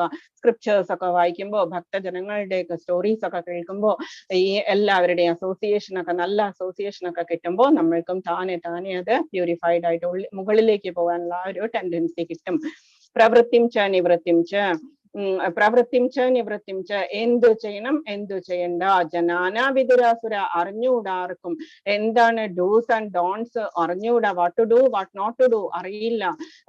എന്താ ശാസ്ത്രങ്ങളിൽ എഴുതി വെച്ചിരിക്കുന്നത് അറിയില്ല. ആരും പറഞ്ഞ് പഠിപ്പിച്ചിട്ടുമില്ല, അല്ലെങ്കിൽ ഇൻട്രസ്റ്റും ഇല്ല. ന ശൗചം നാപി ചാചാരോ. ആചാരവുമില്ല, ക്ലീൻലിനെസ്സുമില്ല. സത്യം തേഷു വിദ്യതേ. സത്യവുമില്ല. തോന്നിയ പടി നടക്കുക എന്നുള്ളതാണ് ഒരു ജനറേഷൻ ശരിക്കും പറഞ്ഞാൽ അത് ചെയ്തുകൊണ്ടിരിക്കുന്നത്. എല്ലാവരുമല്ല, മെജോറിറ്റിയുടെ കാര്യമാണ് പറയുന്നത്. കലിയുഗാണ്. അതിന്റെ ലക്ഷണങ്ങളൊക്കെ അത് കാണിച്ചു തുടങ്ങിയിട്ടുണ്ട്. വളരെ കുറച്ച് പേരുണ്ടാകും ഭക്തജനങ്ങളായിട്ടുള്ളവര്. അവരുടെ അസോസിയേഷൻ കിട്ടിക്കഴിഞ്ഞാൽ രക്ഷപ്പെട്ടു. സർവസിദ്ധിയാണ് പറഞ്ഞിരിക്കുന്നത് അസോസിയേഷൻ ഓഫ് സാധു സംഘ എന്ന് പറയുന്നത്. ചെയ്യേണ്ടതെന്നും എന്തെന്നോ ചെയ്യരുതാത്തത് എന്തെന്നോ അസുര സ്വഭാവികൾക്ക് അറിഞ്ഞുകൂടാ. ഭഗവാൻ പറഞ്ഞു തരുന്നുണ്ട് ഭഗവത്ഗീതയിലൂടെയും ബാക്കിയുള്ള സ്ക്രിപ്റ്റേഴ്സിലൂടെയും എന്ത് ചെയ്യണം. എന്താണ് നമ്മളുടെ ശാസ്ത്രം എന്ന് പറയുന്നത്? ശാസ്ത്ര വിധി പ്രകാരം പെരുമാറുക എന്ന ഭഗവാൻ പറയുന്നത്. എന്താണ് ശാസ്ത്രം? തസ്മാശാസ്ത്രം പ്രമാണം തേ കാര്യ വ്യവസ്ഥിതോ. എന്താണ് ശാസ്ത്രം? നമ്മൾക്ക് 4 വേദങ്ങളും 108 ഉപനിഷത്തുകളും 18 പുരാണങ്ങളും പിന്നെയുള്ള ഉപപുരാണങ്ങളും ഒക്കെയാണ് നമ്മളുടെ ശാസ്ത്രം എന്ന് പറയുന്നത്. ഒക്കെ ഇനി അറിഞ്ഞുകൂടാന്ന് പറയരുത്. വിശുദ്ധിയോ നല്ല പെരുമാറ്റമോ സത്യസന്ധതയോ അവർക്കില്ല. ഓക്കെ, അസുര ഗുണങ്ങളുടെ കാര്യങ്ങളാണ് ഈ പറയുന്നത്. അസത്യമാ പ്രതിഷ്ഠം ദേ. അസത്യമാണ് ഈ ഭൂമി എന്ന് അവര് പറയുന്നു. അപ്രതിഷ്ഠം, ഇതിന് ബേസ് ഇല്ല എന്നവര് പറയുന്നു. പക്ഷെ ഭഗവാൻ എന്താ പറഞ്ഞിരിക്കുന്നത്? പ്രകൃതി മയാധ്യക്ഷേന പ്രകൃതി സൂയത്തെ സചരാചരം. എന്റെ അധ്യക്ഷതയിലാണ്, ഞാനാണ് ഉണ്ടാക്കിയിരിക്കുന്നത് ഈ പ്രകൃതിയെ. ഭഗവാൻ എത്ര പ്രൗഡായിട്ടാണ് പറയുന്നത്. എന്നിട്ട് ഇവരെന്താ പറയുന്നത്? ഇതെല്ലാം സത്യമല്ല, മിഥ്യയാണ്, അപ്രതിഷ്ഠം, ഇതിന് ബേസുമില്ല. ജഗദാഹുരനീശ്വരം, ഒരു ഈശ്വരനുമില്ല ഇതുണ്ടാക്കിയവൻ. പരസ്പര സംഭൂതം, ജസ്റ്റ് മാൻ ആൻഡ് വുമൺ റിലേഷൻഷിപ്പിലൂടെ മാത്രം ഉണ്ടായതാണ്. കിം അന്യത് കാമഹൈതുകം. കിം അന്യത്, വേറെ ഒന്നുമില്ല, കാമം മാത്രമാണ് ഇതിന് ഹേതു എന്നാണ് ഇങ്ങനെയുള്ളവരെ പറയുന്നത്. ഈ പ്രപഞ്ചം ഞാനല്ല പറയുന്നത്, ഭഗവാനാണ് പറയുന്നത്. ഭഗവാൻ അറിയാം കലികാലത്തിൽ വരാൻ പോകുന്നത് എന്താണ് എന്നുള്ളത്. ഓൾറെഡി ഭഗവാൻ ഈ കൗരവരെയൊക്കെ നോക്കിയിട്ടാണ് പറയുന്നത്. ഈ ഭഗവാനെ അവരെ അംഗീകരിച്ചിട്ടില്ല. നമ്മൾ എന്താ ചെയ്യേണ്ടത്? മാനിക്കുക ഭഗവാന്റെ വേർഡ്സ് നമ്മൾ മാനിക്കുക. ജസ്റ്റ് മാനിക്കുന്നതിലൂടെ ഭഗവാൻ എന്താകും? നമ്മൾക്ക് അധീനനാകും. ഈ പ്രപഞ്ചം അസത്യവും അടിസ്ഥാനരഹിതവുമാണെന്നും അതിന് നിയന്താവായ ഒരു ഈശ്വരനില്ലെന്നും അവർ പറയുന്നു. ലൈംഗിക അഭിലാഷം മാത്രമാണ് ഇതിന്റെ ഉൽപ്പത്തിക്ക് കാരണമെന്നും കാമമല്ലാതെ മറ്റൊന്നും കാരണമായിട്ടില്ലെന്നുമാണ് അവർ പറയുന്നത്. മനസ്സിലായോ? അസത്യമാ പ്രതിഷ്ഠം ദേ ജഗദാഹുരനീശ്വരം പരസ്പരസംഭൂതം കിം അന്യത് കാമഹൈതുകം. കിം അന്യത്, വേറെ ഒരു കാരണവുമില്ല, കാമം മാത്രമാണ് കാരണം എന്നാണ് അസുരന്മാരായിട്ടുള്ള ആളുകൾ പറയുന്നത്. അസുരന്മാർ എന്ന് പറയുന്നത് നമ്മൾക്കറിയാം, വേൾഡ് വാറും പിന്നെയുള്ള കാര്യങ്ങളൊക്കെ നമ്മൾക്കറിയാം. അപ്പം അവരൊക്കെ എന്താ ചെയ്യുന്നത്? ദ്രോഹിക്കുക എന്നത് മാത്രമാണ് ചെയ്യുന്നത്. പറയുന്നത്. ഏതാം ദൃഷ്ടിമവഷ്ടഭ്യ 16.9 പറയുന്നു, നഷ്ടാത്മാനോൽപബുദ്ധയഃ പ്രഭവന്ത്യുഗ്രകർമാണ ക്ഷയായ ജഗതോ ഹിതഃ. ഈ നിഗമനങ്ങളെ പിന്തുടർന്ന് സ്വയം നഷ്ടപ്പെട്ടവരും എന്താണ് ശരി എന്താണ് തെറ്റ് എന്ന് പ്രവൃത്തിം ച നിവൃത്തിം ച ജനാന വിദുരാസുര, എന്ത് ചെയ്യണം എന്നറിയില്ലാത്ത അസുരന്മാർ ഈ നിഗമനങ്ങളെ പിന്തുടർന്ന് ഈ അല്പബുദ്ധികളായിട്ടുള്ള ആളുകൾ ലോകനാശകരങ്ങളായ കൊടും ക്രിയകളിൽ ഏർപ്പെടുന്നു. നമുക്കറിയാം ഉപദ്രവിക്കുന്നതൊക്കെ ഇതെല്ലാം തരത്തിലാണ്. ഇതൊന്നും ഞാൻ എന്തൊക്കെയാണെന്ന് എക്സാമ്പിൾസ് പറയേണ്ട ആവശ്യമില്ല. അപ്പം മനസ്സിലായിട്ടുണ്ടാവുമെന്ന് വിചാരിക്കുന്നു. അസുര ഗുണങ്ങളെ കുറിച്ചാണ് നമ്മളിപ്പോ പറഞ്ഞുകൊണ്ടിരിക്കുന്നത്. ഭഗവാൻ പറയുന്നത് ഈ നിഗമനങ്ങളെ പിന്തുടർന്ന് നഷ്ടാത്മാനോൽപബുദ്ധയ, അവരുടെ ആത്മാവിനെ കുറിച്ചുള്ള ബോധം നഷ്ടപ്പെട്ടു, അല്പബുദ്ധിയുമായിട്ട് മാറി. ഓക്കെ, പ്രഭവന്ത്യുഗ്രകർമാണ്, അവരെന്താ ചെയ്യുന്നത്? ഉഗ്രകർമ്മങ്ങളാണ് ചെയ്യുന്നത്, മറ്റൊരാളെ ദ്രോഹിക്കാൻ വേണ്ടിയിട്ട്. അസുര സ്വഭാവം എന്താണ്? ഈ ഹിരണ്യകശിപുവും രാവണനും ഒക്കെ ചോദിച്ചു വാങ്ങിക്കുന്നത് എന്താ? ശത്രുനാശമാണ്. അവര് വിചാരിക്കണോ ശത്രു ഉണ്ട് എന്ന് വിചാരിക്കണോ, ആരൊക്കെയോ അവരുടെ ശത്രുക്കളാണ് എന്നുള്ളത്. അവരുടെ നാശത്തിന് വേണ്ടിയിട്ടുള്ള വരങ്ങളാണ് അവർ 1,00,000 വർഷമൊക്കെ തപസ് ചെയ്ത് വാങ്ങിച്ചു കൂട്ടുന്നത്. നമ്മളുടെ നന്മയ്ക്ക് വേണ്ടിയിട്ട്, കുട്ടികൾക്ക് വേണ്ടിയിട്ട്, അല്ലെങ്കിൽ നമ്മളുടെ സ്വന്തം ആത്മാവിന് വേണ്ടിയിട്ടല്ല അവര് ചോദിക്കുന്നത്. എന്താണ് ചോദിക്കേണ്ടത് എന്ന് കൂടി അറിയില്ല. സത്യം പറഞ്ഞാൽ പുരുഷോത്തമ മാസം ഹിരണ്യകശിപു പറഞ്ഞു ബ്രഹ്മാവിനോട്, നിന്റെ 12 മാസത്തിലും ഞാൻ മരിക്കരുത് എന്ന് പറഞ്ഞു. അതുകൊണ്ട് തന്നെയാണ് 2 പൗർണമി ഒന്നിച്ചു വരുന്ന മാസം 3 വർഷത്തിൽ ഒരിക്കൽ വരുന്നതാണ് പുരുഷോത്തമ മാസം എന്ന് പറയുന്നത്. അപ്പം ആ ഒരു മാസം സൃഷ്ടിച്ചത് തന്നെ ബ്രഹ്മാവ് കണക്ക് നോക്കിയിട്ട് സൃഷ്ടിച്ചത് തന്നെ ഈ ഹിരണ്യകശിപുവിന്റെ വധത്തിന് വേണ്ടിയിട്ട് തന്നെയാണ്. ബ്രഹ്മാവ് തന്നെ ആ വരം കൊടുത്തിരിക്കുന്നത്. എന്നിട്ട് ഭഗവാനോട് പോയി, അധികമാസം പോയി, ദുഷ്ടമാസം എന്ന് അതിന് ആദ്യം പേര് പറഞ്ഞിരുന്നത്. അപ്പം ഭഗവാനോട് പോയി കംപ്ലൈന്റ് ചെയ്തത് കൊണ്ടാണ് എന്റെ തന്നെ പേര് നിനക്ക് തരാം, എന്നിട്ട് എല്ലാ നന്മയും തരാം എന്ന് പറഞ്ഞ് ഭഗവാൻ അതിന് എല്ലാ നന്മയും കൊടുത്തത്. അതുകൊണ്ട് തന്നെ ഇന്ന് തൊട്ട് കുറച്ച് കൂടുതൽ ജപിക്കുക. കുറച്ച് ഞാൻ ഈ അയച്ചു തന്നിരിക്കുന്ന ചൗരാഷ്ടകം ബിൽവമംഗലം സ്വാമിയാരെ എഴുതിയതാണ്. ചോരൻ എന്നുള്ള അർത്ഥത്തില് കള്ളനാണ്, ഇത് വെണ്ണ കള്ളനാണ്. അതുപോലെ തന്നെ നമ്മളുടെ ഉള്ളിലുള്ള നമ്മൾ ചെയ്തു കൂട്ടിയിട്ടുള്ള പാപങ്ങളെയും മോഷണം ചെയ്യുന്നവനാണ് എന്നെല്ലാം പറഞ്ഞിട്ടുള്ള സ്റ്റോറിയാണ്, പാട്ടാണ് അത്. ചൗരാഷ്ടകം, രാധാഷ്ടകം, അതുപോലെ വൃന്ദാഷ്ടകം, ഇതൊക്കെ നമ്മൾ ജസ്റ്റ് അറ്റ്ലീസ്റ്റ് കേൾക്കുമെങ്കിലും വേണം പുരുഷോത്തമ മാസത്തിൽ. അതിനു വേണ്ടിയിട്ടാണ് അയച്ചു തന്നിരിക്കുന്നത്. ഓക്കെ,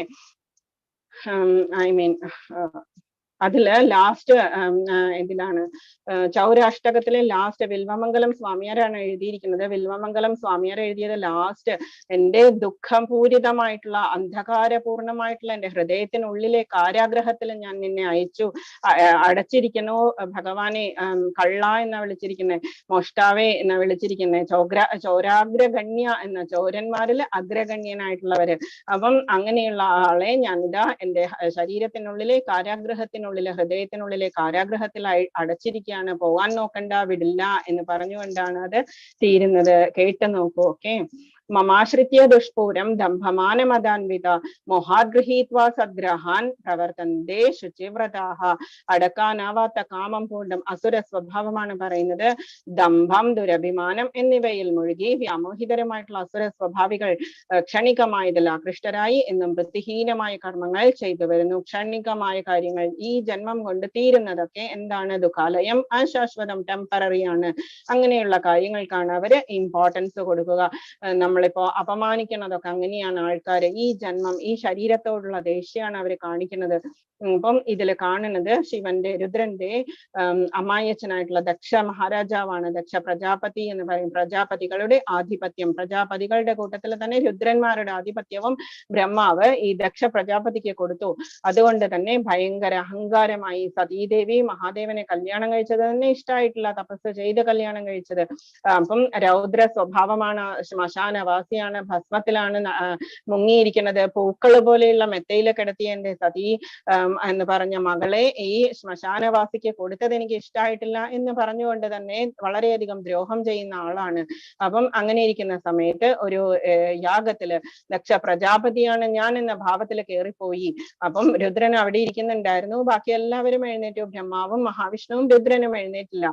രുദ്രൻ എനിക്ക് അധീനനാണല്ലോ എന്ന് പറഞ്ഞിട്ട് ദേഷ്യം വന്നു. രുദ്രനാണെങ്കിലോ അവിടെ ഇരുന്ന് ഹരേ രാം ചൊല്ലിക്കൊണ്ടിരിക്കുകയായിരുന്നു.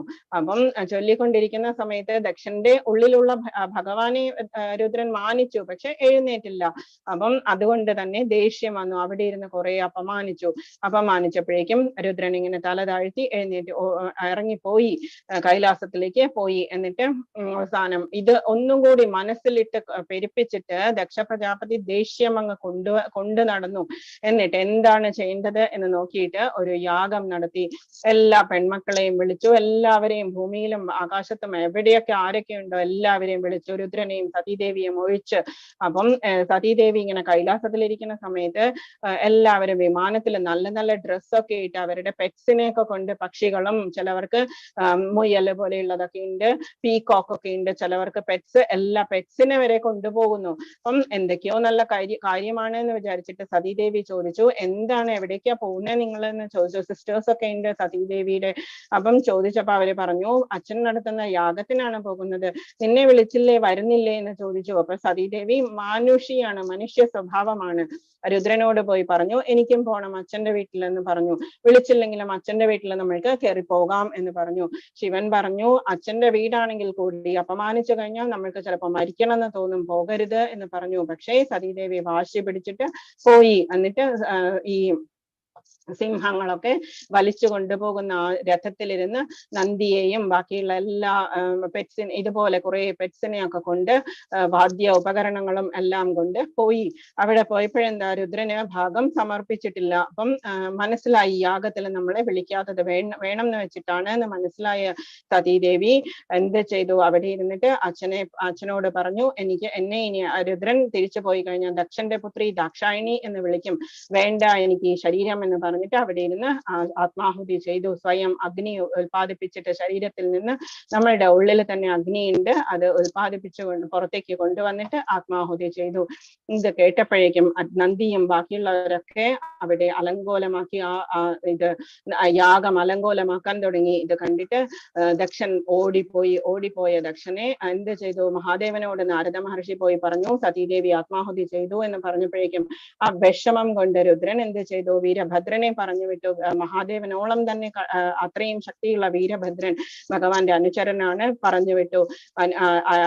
വീരഭദ്രൻ വന്നിട്ട് എല്ലാം നശിപ്പിച്ചു. എന്നിട്ട് ദക്ഷനെ അന്വേഷിച്ചു പോയി. എന്നിട്ട് അന്വേഷിച്ചു കൊണ്ടുവന്നിട്ട് യാഗ പശുവിനെ എന്ന പോലെ ഇത് ശിരസ് ഇങ്ങനെ തിരിച്ചിട്ടങ്ങ് കൊന്നു. എന്നിട്ട് യാഗത്തിലേക്ക് ഇട്ടു ആ ശിരസ് എന്ന് പറയുന്നത്. അപ്പം ദക്ഷന് ശിരസില്ലാണ്ടായി, പക്ഷേ പ്രാണൻ പോയില്ല.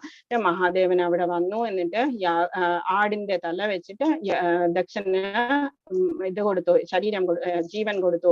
എന്നിട്ട് ആ സമയത്ത് ദക്ഷൻ കുറെ അധികം പശ്ചാത്തപിച്ചിട്ട് ധാരാളം സ്തുതികളൊക്കെ പാടി മഹാദേവനെ. ആ സ്തുതികളൊക്കെ കേട്ടാൽ നമ്മൾക്ക് മനസ്സിലാകും ആടിന്റെ തലയാണ് പാടുന്നത്. അതിന്റെ എല്ലാ എൻഡിലും മേ മേ എന്ന് വരും, ആട് മേ മേ എന്നല്ലേ കരയുന്നത്. ഇപ്പൊ ഈ ദക്ഷൻ ചൊല്ലിയ ആ സ്തുതികളിലെല്ലാം ലാസ്റ്റ് എൻഡ് മേ മേ എന്നാ വരിക. അപ്പം അങ്ങനെ ദക്ഷന്റെ ആ ഒരു അഹങ്കാരം പോയി എന്ന് പറയുന്നത്. എന്നിട്ട് ആ സമയത്താണ് രുദ്രൻ എന്ത് ചെയ്തു, സതീദേവിയുടെ അവിടെ കിടന്നിരുന്ന ആ ശരീരം എടുത്തിട്ട് താണ്ഡവം തുടങ്ങിയപ്പോ മഹാവിഷ്ണുവിന് പേടിയായി. എന്ന് വെച്ചാൽ ഭൂലോകം എന്ന് പറയുന്നത് ആകപ്പാടെ അങ്ങ് ചലിക്കുന്നു. അപ്പം എല്ലാവർക്കും ഉണ്ടാകും എന്ന് മനസ്സിലായിട്ട് മഹാവിഷ്ണു തന്റെ കയ്യിലെ സുദർശന ചക്രം ഉപയോഗിച്ച് ആ സതീദേവിയുടെ ശരീരം കഷ്ണാക്കാൻ തുടങ്ങി. എന്നിട്ട് ഓരോ സ്ഥലത്തും അത് വീണു. ആ വീണ സ്ഥലങ്ങളാണ് ശക്തിപീഠം എന്ന് പറയുന്നത്. ഈ ഇമ്പോർട്ടന്റ് ആയിട്ടുള്ള ശക്തിപീഠങ്ങളൊക്കെ ദേവിയുടെ ശക്തിപീഠങ്ങൾ, വൈഷ്ണോ ദേവി, ജ്വാലാദേവി, ഇങ്ങനെയുള്ള ശക്തിപീഠങ്ങളൊക്കെ ദേവിയുടെ ശരീരത്തിന്റെ ഏതെങ്കിലുമൊക്കെ പാർട്സ് വീണതാണ്. അപ്പം അങ്ങനെ വീണതാണ് ദേവിയുടെ ഏറ്റവും ഇമ്പോർട്ടന്റ് ആയിട്ടുള്ള സ്വന്തം ഐഡന്റിറ്റി എന്ന് പറയുന്ന പ്രൈവറ്റ് പാർട്ട് വീണത് എവിടെയാണ്? ആസാമിലെ കാമാഖ്യ എന്ന് പറഞ്ഞ സ്ഥലത്താണ്. കാമാഖ്യ എന്ന് പറഞ്ഞ സ്ഥലത്ത് ദേവിയുടെ ആ പ്രൈവറ്റ് പാർട്ടാണ് അവിടെ കാണുക. നമ്മള് മക്കളാണ് എല്ലാവരും. അപ്പോ ആ ഒരു ചെറിയ കുട്ടി, പാല് കുടിക്കുന്ന കുട്ടി എന്ന് പറയുമ്പോൾ അമ്മയുടെ ആ ഒരു ഇത് കണ്ടു കഴിഞ്ഞാൽ പോലും ഒരു ഫീലിംഗ് മനസ്സിലാവാത്തത് പോലെ വേണം, ആ ഭാവത്തിൽ വേണം നമ്മൾ അവിടെ പോകാൻ. താന്ത്രിക വിധികൾക്കാണ് അവിടെ പ്രാധാന്യം എന്ന് പറയുന്നത്. വർഷത്തിലൊരിക്കൽ ചെങ്ങന്നൂർ എന്ന് പറയുന്ന ദേവിക്ക് ഈ പീരീഡ്സ് വരുന്നത് പോലെ തന്നെ ഈ ദേവിക്കും പീരീഡ്സ് വരും. പ്രൈവറ്റ് പാർട്ടാണ്, അപ്പൊ പീരീഡ്സ് വരും. അപ്പം അതിങ്ങനെ താണു പോകുന്നത് കണ്ടിട്ട് ശിവൻ പോയിട്ട് അത് തലയുടെ മുകളിലെടുത്ത്, കണ്ണെല്ലാം നിറഞ്ഞുകൊണ്ട് തലയുടെ മുകളിലെടുത്ത് പിടിച്ചു നിൽക്കുന്ന, അതാണ് അവിടുത്തെ ഭാവം എന്ന് പറയുന്നത്. ശിവൻ അവിടെ ആ ദേവിയുടെ ദേവിയുടെ പ്രൈവറ്റ് പാർട്ടി ഇങ്ങനെ തലയുടെ മുകളിൽ എടുത്ത് വെച്ച് നിൽക്കുന്നതാണ്. കാമാഖ്യ എന്ന് പറയുന്ന സ്ഥലത്ത് പോകണം എല്ലാവരും. പുരിയിലും എല്ലാ സ്ഥലത്തും പോകണം, വൃന്ദാവനത്തിലും ദ്വാരകയിലും ഒക്കെ പോകുന്ന സമയത്തും ഈ കാമാഖ്യ കൂടി കാണണം. എന്നിട്ട് അവിടെ താന്ത്രിക വിധികൾ പഠിക്കാൻ വേണ്ടിയിട്ടാണ് അവിടെ കൂടുതലും ആൾക്കാർ പോവുക.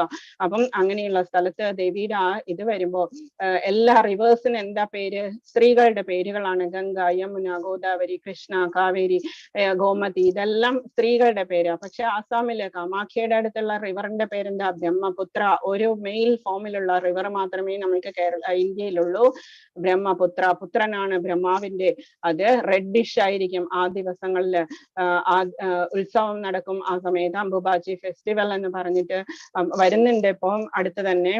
ആ സമയത്ത് ബ്രഹ്മപുത്രയൊക്കെ വളരെ റെഡിഷ് ആയിട്ടിരിക്കും എന്നാ പറയുന്നത്. ജസ്റ്റ് പറഞ്ഞു എന്നേ ഉള്ളൂ. ഓക്കെ, ഇതാണ് ആ യാഗത്തില് സതീദേവി ആത്മാഹുതി ചെയ്യുന്നതും ശിവൻ ആ ശരീരം എടുത്തുകൊണ്ട് ഡാൻസ് ചെയ്യുന്നതും. അതിനുശേഷം ഇത് ആടിന്റെ തല കൊടുത്തിട്ട് ഇത് ക്ഷമാപണം ചെയ്യുന്നതും. ഓക്കെ, ഇനിയും അസുരവൃത്തിയാണ് പറയുന്നത്. ഇത് കാണുന്നത് എന്താണ്? കംസൻ ദേവകി ദേവിയുടെ തലമുടി പിടിച്ചു വലിക്കുന്നതാണ്. എട്ടാമത്തെ പുത്രൻ, ദേവകി ദേവിയുടെയും വസുദേവന്റെയും എട്ടാമത്തെ പുത്രൻ നിന്നെ കൊല്ലും എന്ന് പറഞ്ഞത് കൊണ്ട് തന്നെ ദേഷ്യം വന്ന കംസനെയാണ് നമ്മൾ ഈ കാണുന്നത്. ഇന്ദ്രിയ സന്ദർപ്പണമാണ് മാനുഷിക സംസ്കാരത്തിന്റെ പ്രാധാന്യം. ആകപ്പാടെ സ്വന്തം sense gratification, man to woman relationship മാത്രമാണ് കാര്യം എന്ന് അവർ പറയുന്നത്. അക്കാരണത്താൽ ജീവിതാവസാനം വരെയും അളവറ്റ വ്യാകുലതയോടെ കഴിഞ്ഞു കൂടേണ്ടതായും വരുന്നു. എപ്പോഴും ടെൻഷനാണ്. എന്നിട്ട് അനേകായിരം ആഗ്രഹങ്ങളുടെ വലക്കെട്ടിലകപ്പെട്ട് കാമക്രോധങ്ങൾ, ഇങ്ങനെയുള്ള കാര്യങ്ങൾ, ലേഡീസ് അതുപോലെയുള്ള കാര്യങ്ങളിലുള്ള വീക്ക്നെസ്, സെൻസ് ഗ്രാറ്റിഫിക്കേഷൻ എന്ന് പറയുമ്പോൾ അതിൽ എന്തൊക്കെ പെടും? മീറ്റ് ഈറ്റിംഗ് പെടും, ആൽക്കഹോൾസ് പെടും, ഗാംബ്ലിംഗ് പെടും, എല്ലാ അനാവശ്യമായിട്ടുള്ള കാര്യങ്ങളും അതിൽ പെടും. കാമക്രോധങ്ങൾക്ക് അധീനനായി സുഖഭോഗങ്ങൾക്കായി അന്യായമായിട്ടെങ്കിലും അവർ ധനം സമ്പാദിക്കുന്നു. ഇതിനൊക്കെ വേണ്ടിയിട്ട് ധാരാളം പൈസ വേണം. കലികാലത്തിൽ അവരെങ്ങനെയെങ്കിലും അന്യായമായിട്ട് അത് സമ്പാദിക്കും. ഇനി അസുര സ്വഭാവി എന്താ വിചാരിക്കുന്നതെന്ന് കൂടി ഭഗവാൻ പറഞ്ഞിട്ടുണ്ട്. ഇന്ന് എനിക്ക് ഇത്രയേറെ മ്യൂട്ട് ചെയ്യാം പ്ലീസ്. ടൈം പോവില്ലേ നമ്മളുടെ?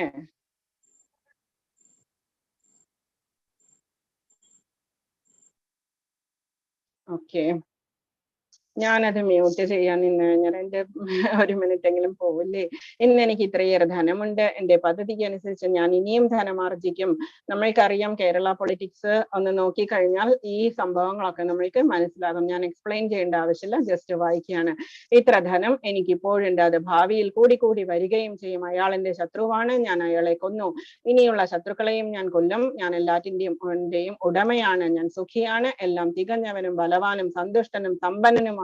കുലീനരായ ബന്ധുക്കൾ ഉണ്ടെനിക്ക്. എന്നോളം ശക്തിമാനും സന്തോഷവാനുമായി ആരുണ്ട്?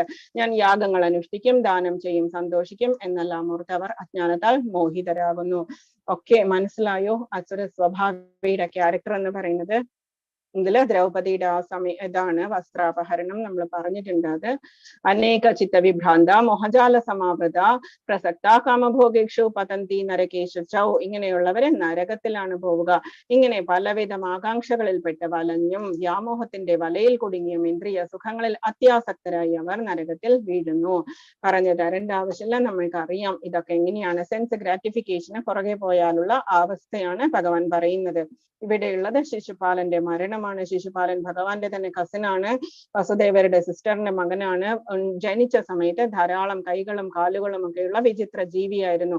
അപ്പം ഈ കുഞ്ഞിനെ അമ്മ വളരെ വിഷമിച്ചത് കണ്ട് അശരീരി ഉണ്ടായി. ഈ കുഞ്ഞിനെ ആരാണോ എടുക്കുന്നത്, മടിയിൽ വെക്കുന്നത്, കൊല്ലുന്ന ആള് എടുക്കുമ്പോ അതിന്റെ ആവശ്യമില്ലാത്ത കൈയും കാലും ഒക്കെ പോകും എന്ന് പറഞ്ഞു. അപ്പം കൊല്ലും എന്ന് പറഞ്ഞിട്ടുള്ളത് കൊണ്ട് തന്നെ അമ്മയ്ക്ക് വിഷമം ഉണ്ടായി. എന്നാൽ കൂടി കൃഷ്ണൻ വന്ന് എടുത്തപ്പോഴേക്കും ഈ കുഞ്ഞിന്റെ ആവശ്യമില്ലാത്ത കൈയും കാലും ഒക്കെ പോയി. ആ സമയത്ത് അമ്മ പറഞ്ഞു, ശിശുപാലനെ കൊല്ലരുത് കൃഷ്ണ എന്ന് പറഞ്ഞപ്പോ കൃഷ്ണൻ പറഞ്ഞു, 100 പ്രാവശ്യം ഞാൻ ക്ഷമിക്കും, 91ാമത്തെ പ്രാവശ്യം ഞാൻ കൊന്നിരിക്കും എന്ന് പറഞ്ഞു. ശിശുപാലൻ വളരെയധികം അഹങ്കാരിയായിരുന്നു. ഹിരണ്യകശിപുവിന്റെ ഒക്കെ നെക്സ്റ്റ് ജന്മമാണ്. അപ്പം കൃഷ്ണനോട് ഏറ്റവും മോശമായിട്ട് ബിഹേവ് ചെയ്തു. അഗ്രപൂജയുടെ സമയത്ത് യുധിഷ്ഠിരന്റെ രാജസൂയ യജ്ഞത്തിന്റെ സമയത്ത് വന്നിട്ട് കാലി ചെറുക്കനാണ് അഗ്രപൂജയ്ക്ക് ഇരുത്തിയിരിക്കുന്നത്, എന്തിനാണ് എന്ന് ചോദിച്ചത് 101ാമത്തെ അപരാധമായിട്ട് കണക്കാക്കി കൃഷ്ണൻ സുദർശന ചക്രം ഉപയോഗിച്ച് ശിശുപാലനെ വധിച്ചതാണ് നമ്മൾ കാണുന്നത്. ഓക്കെ, സായുജ്യ മുക്തിയാണ്. ശിശുപാലന്റെ ആത്മാവ് പോയിട്ട് ഭഗവാനില് വിലയം കൊണ്ടു. ഇതിനെയാണ് സായുജ്യ മുക്തി എന്ന് പറയുന്നത്. നിഷേധികളും സ്വയം സംതൃപ്തരമായി സമ്പത്ത് ദുരഭിമാനം ഇവയാൽ വ്യാമോഹിതരായി അഹങ്കാരത്തോടുകൂടി അവർ ചിലപ്പോൾ വൈദിക വിധികൾ അനുസരിക്കാതെ തന്നെ പേരിന് ചില യജ്ഞങ്ങൾ അനുഷ്ഠിക്കാറുണ്ട്. വൈദിക വിധികൾ അനുസരിക്കാതെ എന്ന് പറയുന്നത് നമ്മളുടെ ശരീരത്തെ കണ്ടമാനം ഉപദ്രവിക്കുന്നതാണ്. ഭക്ഷണമില്ലാതെ ഹിരണ്യകശിപു 1,00,000 വർഷം തപസ് ചെയ്തു. ശരീരത്തിലുണ്ടായിരുന്ന മാംസം എല്ലാം പോയി. എന്നിട്ട് ഉറുമ്പ് കടിക്കാൻ തുടങ്ങി, ആ എല്ലുകളൊക്കെ കടിച്ച് തിന്നാൻ തുടങ്ങി. ആ സമയം വരെ എന്നിട്ട് ശിരസ് എടുത്ത് അർപ്പിക്കും എന്ന് പറഞ്ഞ സമയത്ത് ബ്രഹ്മാവ് വന്നത്. കമ്പൽസറിയാണ്. അതാണ് അസുര സ്വഭാവം എന്ന് പറയുന്നത്. ഇപ്പൊ നമ്മള് തിരുവനന്തപുരത്തൊക്കെ പോയിട്ട് സെക്രട്ടേറിയറ്റിന് മുമ്പിലൊക്കെ പോയിരുന്നിട്ട് നിരാഹാരമൊക്കെ ചെയ്ത് എന്തെങ്കിലും സാധിച്ചെടുക്കുന്നത് അസുര സ്വഭാവമാണ്. നമ്മൾ ആരെയും ഫോഴ്സ് ചെയ്ത് നമ്മൾക്ക് നീതി വേണം എന്ന് പറഞ്ഞുകൊണ്ട് നമ്മൾക്ക് കിട്ടിയില്ലെങ്കിൽ കൂടി നമ്മൾ അങ്ങനെ ഒരു ഫോഴ്സ്ഫുള്ളി അതൊന്നും ചെയ്യരുത് എന്നതാണ് അസുര സ്വഭാവം എന്ന് പറയുന്നതാണ് അത്. ഇപ്പൊ ഹിരണ്യകശിപു ഇത് ശിരസ് എടുത്തിട്ട് അഗ്നിയിലേക്ക് ഇടാനൊക്കെ പോയി. അതൊക്കെ വൈദിക വിധികൾക്ക് എതിരാണ്. ഓക്കെ, ഇതില് കാണുന്നത് ഭസ്മാസുരനാണ്. ഭസ്മാസുരൻ എന്ത് ചെയ്തു? തപസ് ചെയ്തു. ശത്രുക്കളെ കൊല്ലണം എന്നുള്ള ഉദ്ദേശത്തില് ആരുടെ തലയിൽ കൈവയ്ക്കുന്നുവോ അയാള് ഭസ്മമായി പോകണം. ഇതാണ് വരം വാങ്ങിച്ചിരിക്കുന്നത്. തപസ് ചെയ്താൽ നല്ല വരം വാങ്ങിച്ചുകൂടെ? പക്ഷെ അവർക്ക് അറിഞ്ഞുകൂടാ എന്ത് ചോദിക്കണം എന്ത് ചോദിക്കരുത് എന്നുള്ളത്. പ്രവൃത്തിം ച നിവൃത്തിം ച ജനാന വിദുരാസുര. അപ്പം ശിവൻ പറഞ്ഞു, അവസാനം തലയെടുത്തിട്ട് ഹോമിക്കാൻ പോയ സമയത്ത് ശിവൻ വന്നു. എന്നിട്ട് എന്താണ് വേണ്ടത് എന്ന് ചോദിച്ചപ്പോ ആരുടെയെങ്കിലും തലയിൽ കൈവച്ചാൽ അയാൾ മരിച്ചു പോകണം, ദഹിച്ചു പോകണം എന്ന് പറഞ്ഞു. ശിവൻ എന്താ ചെയ്യുക? ചോദിച്ചു വാങ്ങിച്ചതാണ്, ഇയാള് കൊടുത്തു. എന്നിട്ട് അപ്പൊ തന്നെ പാർവതിയുടെ പുറകെ ഓടാൻ തുടങ്ങി. എനിക്ക് ശിവനെ കൊന്നു കഴിഞ്ഞാൽ എനിക്ക് പാർവതി ദേവിയെ കിട്ടുമല്ലോ എന്നുള്ള വിചാരത്തില് മഹാവിഷ്ണു ഒരു ബാലൻ സ്റ്റുഡന്റിന്റെ രൂപത്തിൽ ബ്രഹ്മചാരിയായിട്ട് വന്നിട്ട് ഇയാളോട് പറഞ്ഞു, ഭസ്മാസുരനോട്, സ്വന്തം ശിവൻ ചിലപ്പോ പറ്റിച്ചതായിരിക്കും, സ്വന്തം തലയിൽ കൈവച്ച് നോക്കൂ, അപ്പം ശരിയാണോ എന്ന് നമുക്കറിയാലോ എന്ന് പറഞ്ഞിട്ട് അയാളുടെ തലയിൽ കൈവച്ചതും ഭസ്മാസുരനുള്ള അപ്പൊ തന്നെ ഭസ്മമായിട്ട് മാറി. രാവണൻ എന്താ ചെയ്തത്?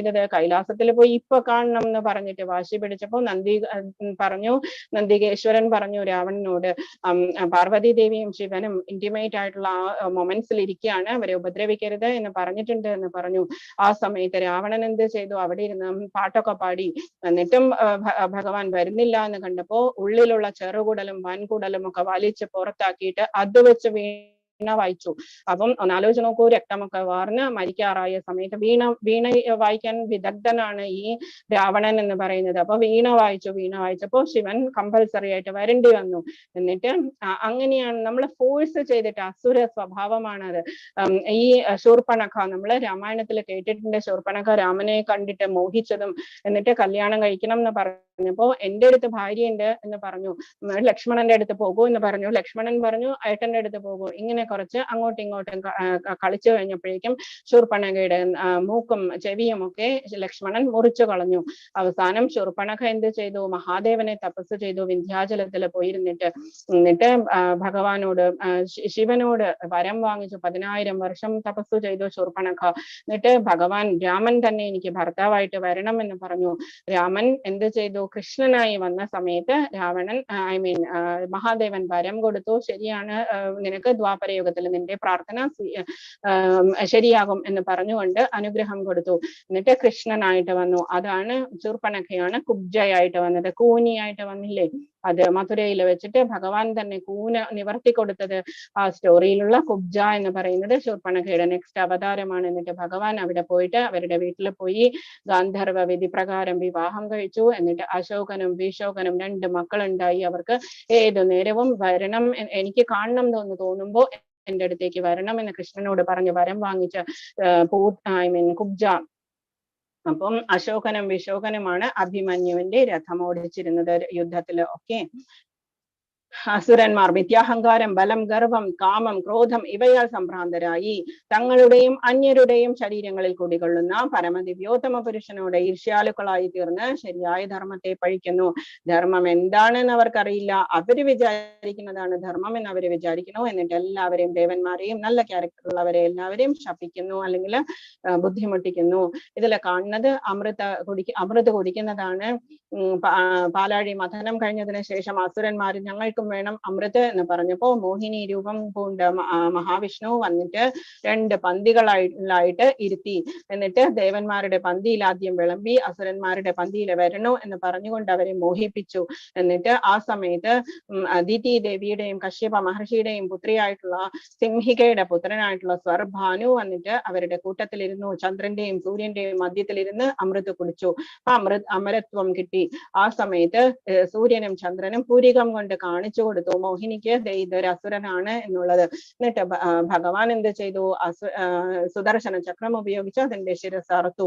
അത് മരിച്ചില്ല. അതാണ് രാഹുവും കേതുവും. മുകളിലുള്ള പാർട്ട് രാഹുവും താഴെയുള്ളത് കേതുവുമായിട്ട് മാറി. ഗ്രഹങ്ങളായിട്ട് കൽപ്പിച്ചു ഭഗവാൻ അതിനെ.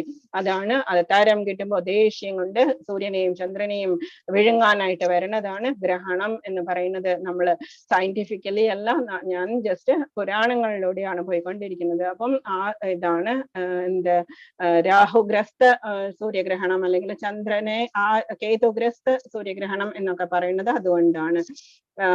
താനേഹം ദ്വിഷത ക്രൂരാൻ സംസാരേഷു നരാധമാൻ ക്ഷിപാമ്യ ജസ്രമശുഭാസുരീഷ്വൈവ യോനിഷു. ഈർഷ്യാലുക്കളും ദുർബുദ്ധികളുമായ ഈ മനുഷ്യാധമന്മാരെ ഭൗതിക ജീവിത സാഗരത്തിലെ അസുരയോനികളിൽ തന്നെ ഞാൻ വീണ്ടും വീണ്ടും വീഴ്ത്തുന്നു. ഓക്കെ, ഭഗവാൻ പറഞ്ഞു ഇങ്ങനെയുള്ള അസുരന്മാരെ ഭഗവാൻ ഒരിക്കലും മുകളിലെ വേൾഡിലേക്ക് കൊണ്ടുപോകില്ല. ഈ പിക്ചറിൽ കാണുന്നത് ആരാണ്? 4 കുമാരന്മാരാണ്. ബ്രഹ്മാവിന്റെ മാനസപുത്രന്മാരാണ്. 5 വയസ്സുള്ള ശരീരമാണ്. അവർക്ക് ഡ്രസ്സ് കൊടുക്കില്ല. അവര് 5 വയസ്സുള്ള ശരീരമുള്ള ചെറിയ കുട്ടികളെ പോലെ വളരെയധികം. അവര് ഈ ഫ്ലഡ് ഒക്കെ പ്രളയത്തിലൊന്നും അവര് തീരില്ല. അവര് ഒരു പ്രാവശ്യമേ സൃഷ്ടിക്കുള്ളൂ ഭഗവാൻ ബ്രഹ്മാവ്. അവര് ഏത് നേരവും ചൊല്ലിക്കൊണ്ട് നടക്കുന്നത് ശ്രീകൃഷ്ണ ശരണം മമ എന്നുള്ള മന്ത്രമാണ്. അപ്പം അങ്ങനെ അവര് വൈകുണ്ഠത്തിൽ പോയി ഒരു ദിവസം. എന്നിട്ട് ജയവിജയന്മാരെ മൈൻഡ് ചെയ്യാതെ ഉള്ളിലേക്ക് പോകാൻ പോയ സമയത്ത് ജയവിജയന്മാര് കുറച്ചൊന്ന് ദേഷ്യം കാണിച്ചു. അപ്പൊ ഇവര് വിചാരിച്ചു എന്താ വൈകുണ്ഠത്തിലെ ദേഷ്യം നെഗറ്റീവ് പാടില്ലല്ലോ എന്ന് പറഞ്ഞിട്ട് അവരെ ശപിച്ചു. എന്നിട്ട് 3 ജന്മം അസുരന്മാരായിട്ട് ഭൂമിയിൽ വന്ന് അതിനുശേഷം നിങ്ങൾക്ക് ഭഗവാന്റെ കൈകൊണ്ട് തന്നെ മോക്ഷം കിട്ടും എന്ന് പറഞ്ഞ് അനുഗ്രഹവും കൊടുത്തു. അതാണ് ജയവിജയന്മാരാണ് ഹിരണ്യകശിപുവും ഹിരണ്യാക്ഷനുമായിട്ട് വന്നത്. 2ാമത്തെ ജന്മത്തില് അവർക്ക് ഹിരണ്യാക്ഷനെ വരാഹസ്വാമി വധിച്ചു, ഹിരണ്യകശിപുവിനെ നരസിംഹമൂർത്തി വധിച്ചു. അതിനുശേഷം പിന്നെ ആരാണ്? രാവണനും കുംഭകർണനുമായിട്ട് വന്നത്. രാമൻ വധിച്ചു അവരെ. അതിനുശേഷം ശിശുപാലനും ദന്തവക്ത്രനുമായിട്ട് വന്നു. കൃഷ്ണനാണ് അവരെ വധിച്ചു എന്ന് പറഞ്ഞാൽ അവർക്ക് മോക്ഷം കൊടുത്തത്.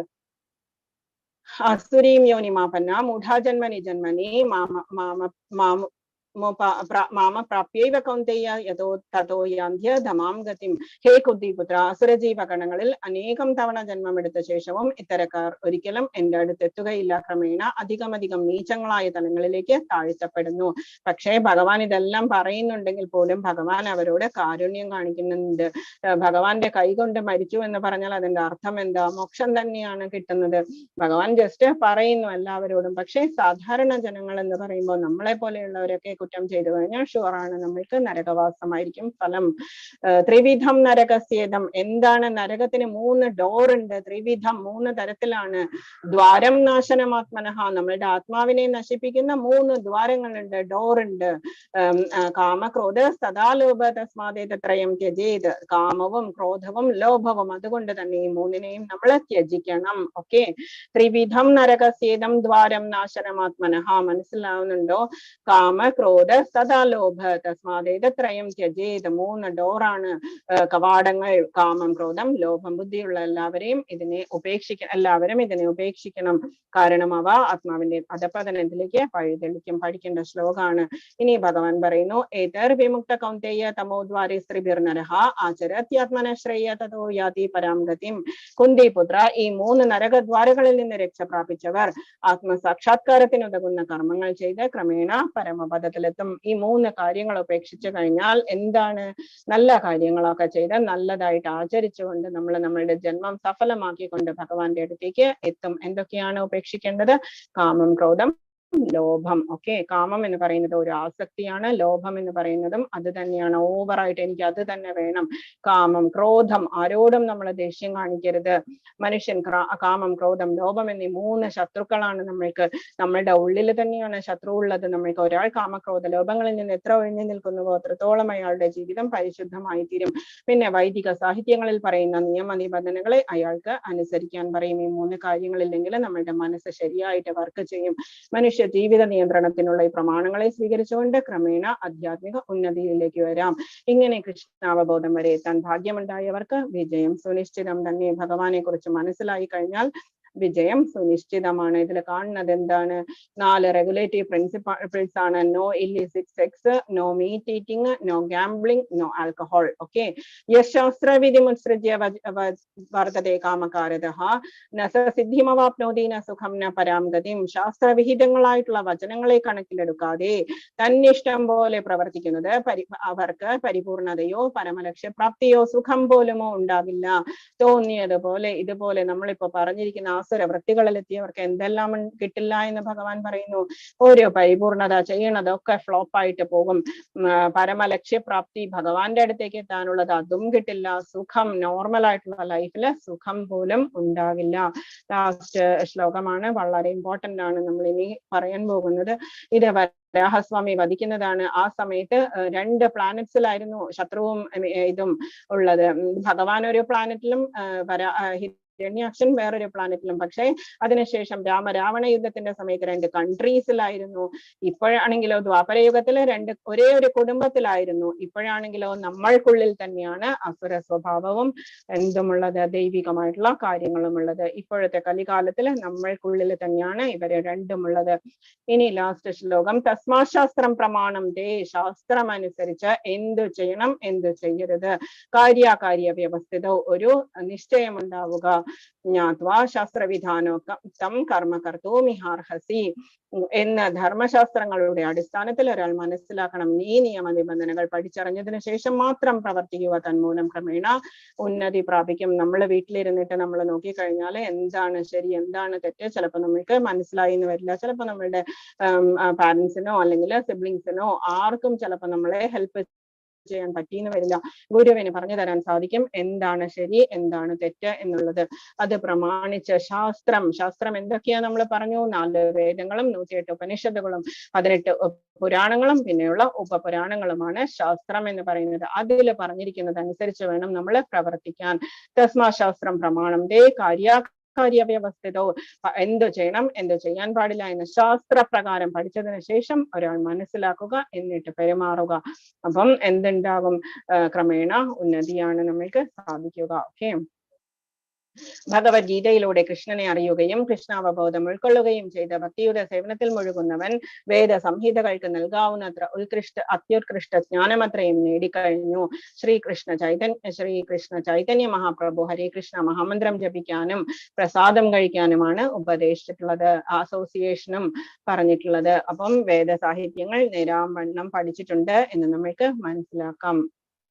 ഹരേ കൃഷ്ണ കൃഷ്ണ കൃഷ്ണ ഹരേ ഹരേ, ഹരേ രാമ രാമ രാമ ഹരേ ഹരേ. ഇതായിരുന്നു 16th ലെസൺ. എന്തെങ്കിലും ഡൗട്ട്സ് ഉണ്ടെങ്കിൽ ചോദിക്കാം. ഹരേ കൃഷ്ണ.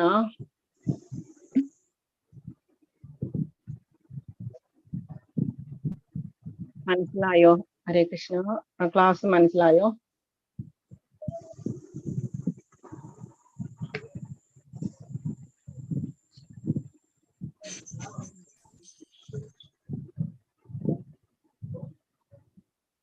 ഹരേ കൃഷ്ണ.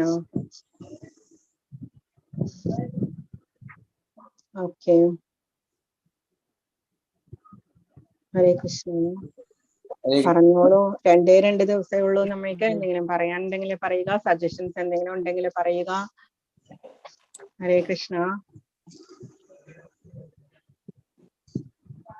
തിരുപ്പതിയിലെ സ്റ്റോറി ഞാൻ സെക്കൻഡ് ഡേ പറഞ്ഞതാണ് പ്രഭുജി, ഓർമ്മയില്ല. തിരുപ്പതി ഭഗവാന്റെ സ്റ്റോറി അല്ലേ?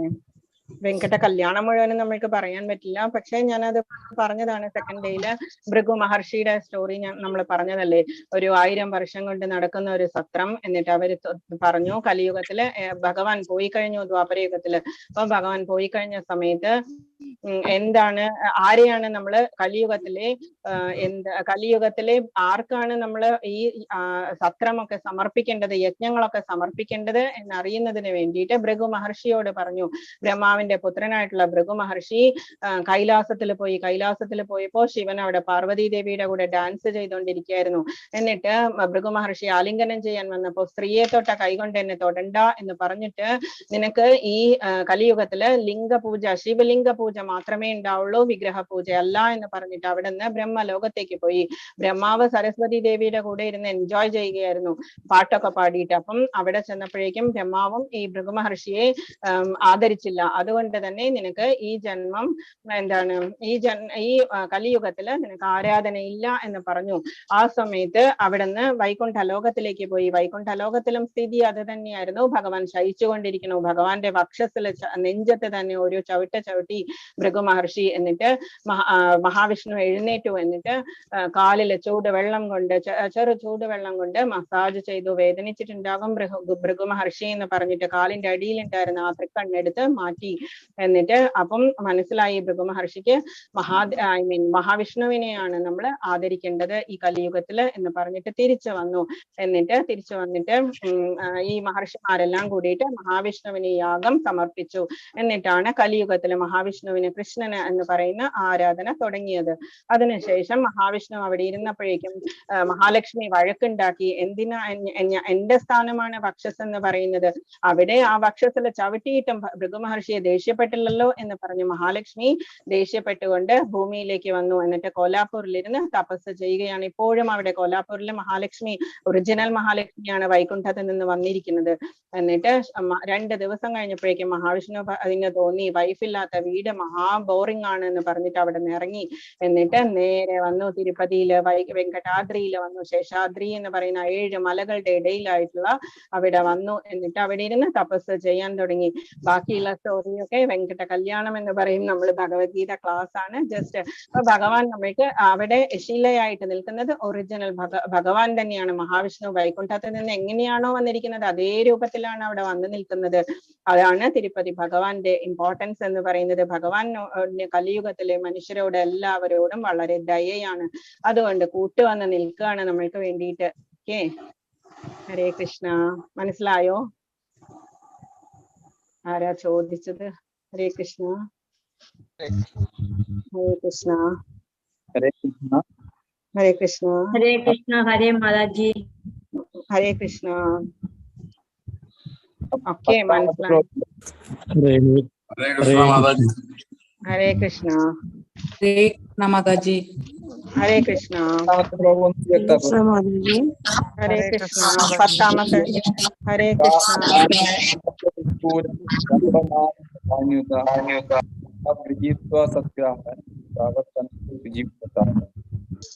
ഒരു സെക്കൻഡ്. 3 വാക്കുകളുണ്ടല്ലോ, ദമ്പം, മാനം, മതം. ഏത് ശ്ലോകാണ് പ്രഭുജി? ഒന്നും കൂടി പറയൂ, കേട്ടില്ല. 10ാമത്തെ ദുഷ്പൂരം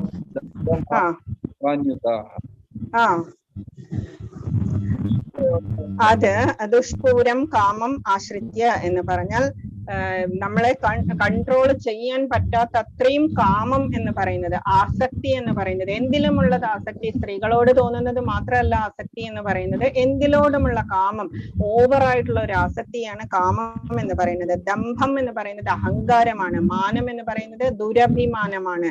മതാശ്രിത, മതത്തിനെയും ആശ്രയിച്ചുകൊണ്ട് ഈ ആളുകൾ ഈ 3 കാര്യങ്ങളിലാണ് കാമം, ദംഭം, മാനം, മതം. ഇത്രയും 4 കാര്യങ്ങളിൽ അവർ ആശ്രയിച്ചിട്ട് എന്താ ചെയ്യുന്നത്?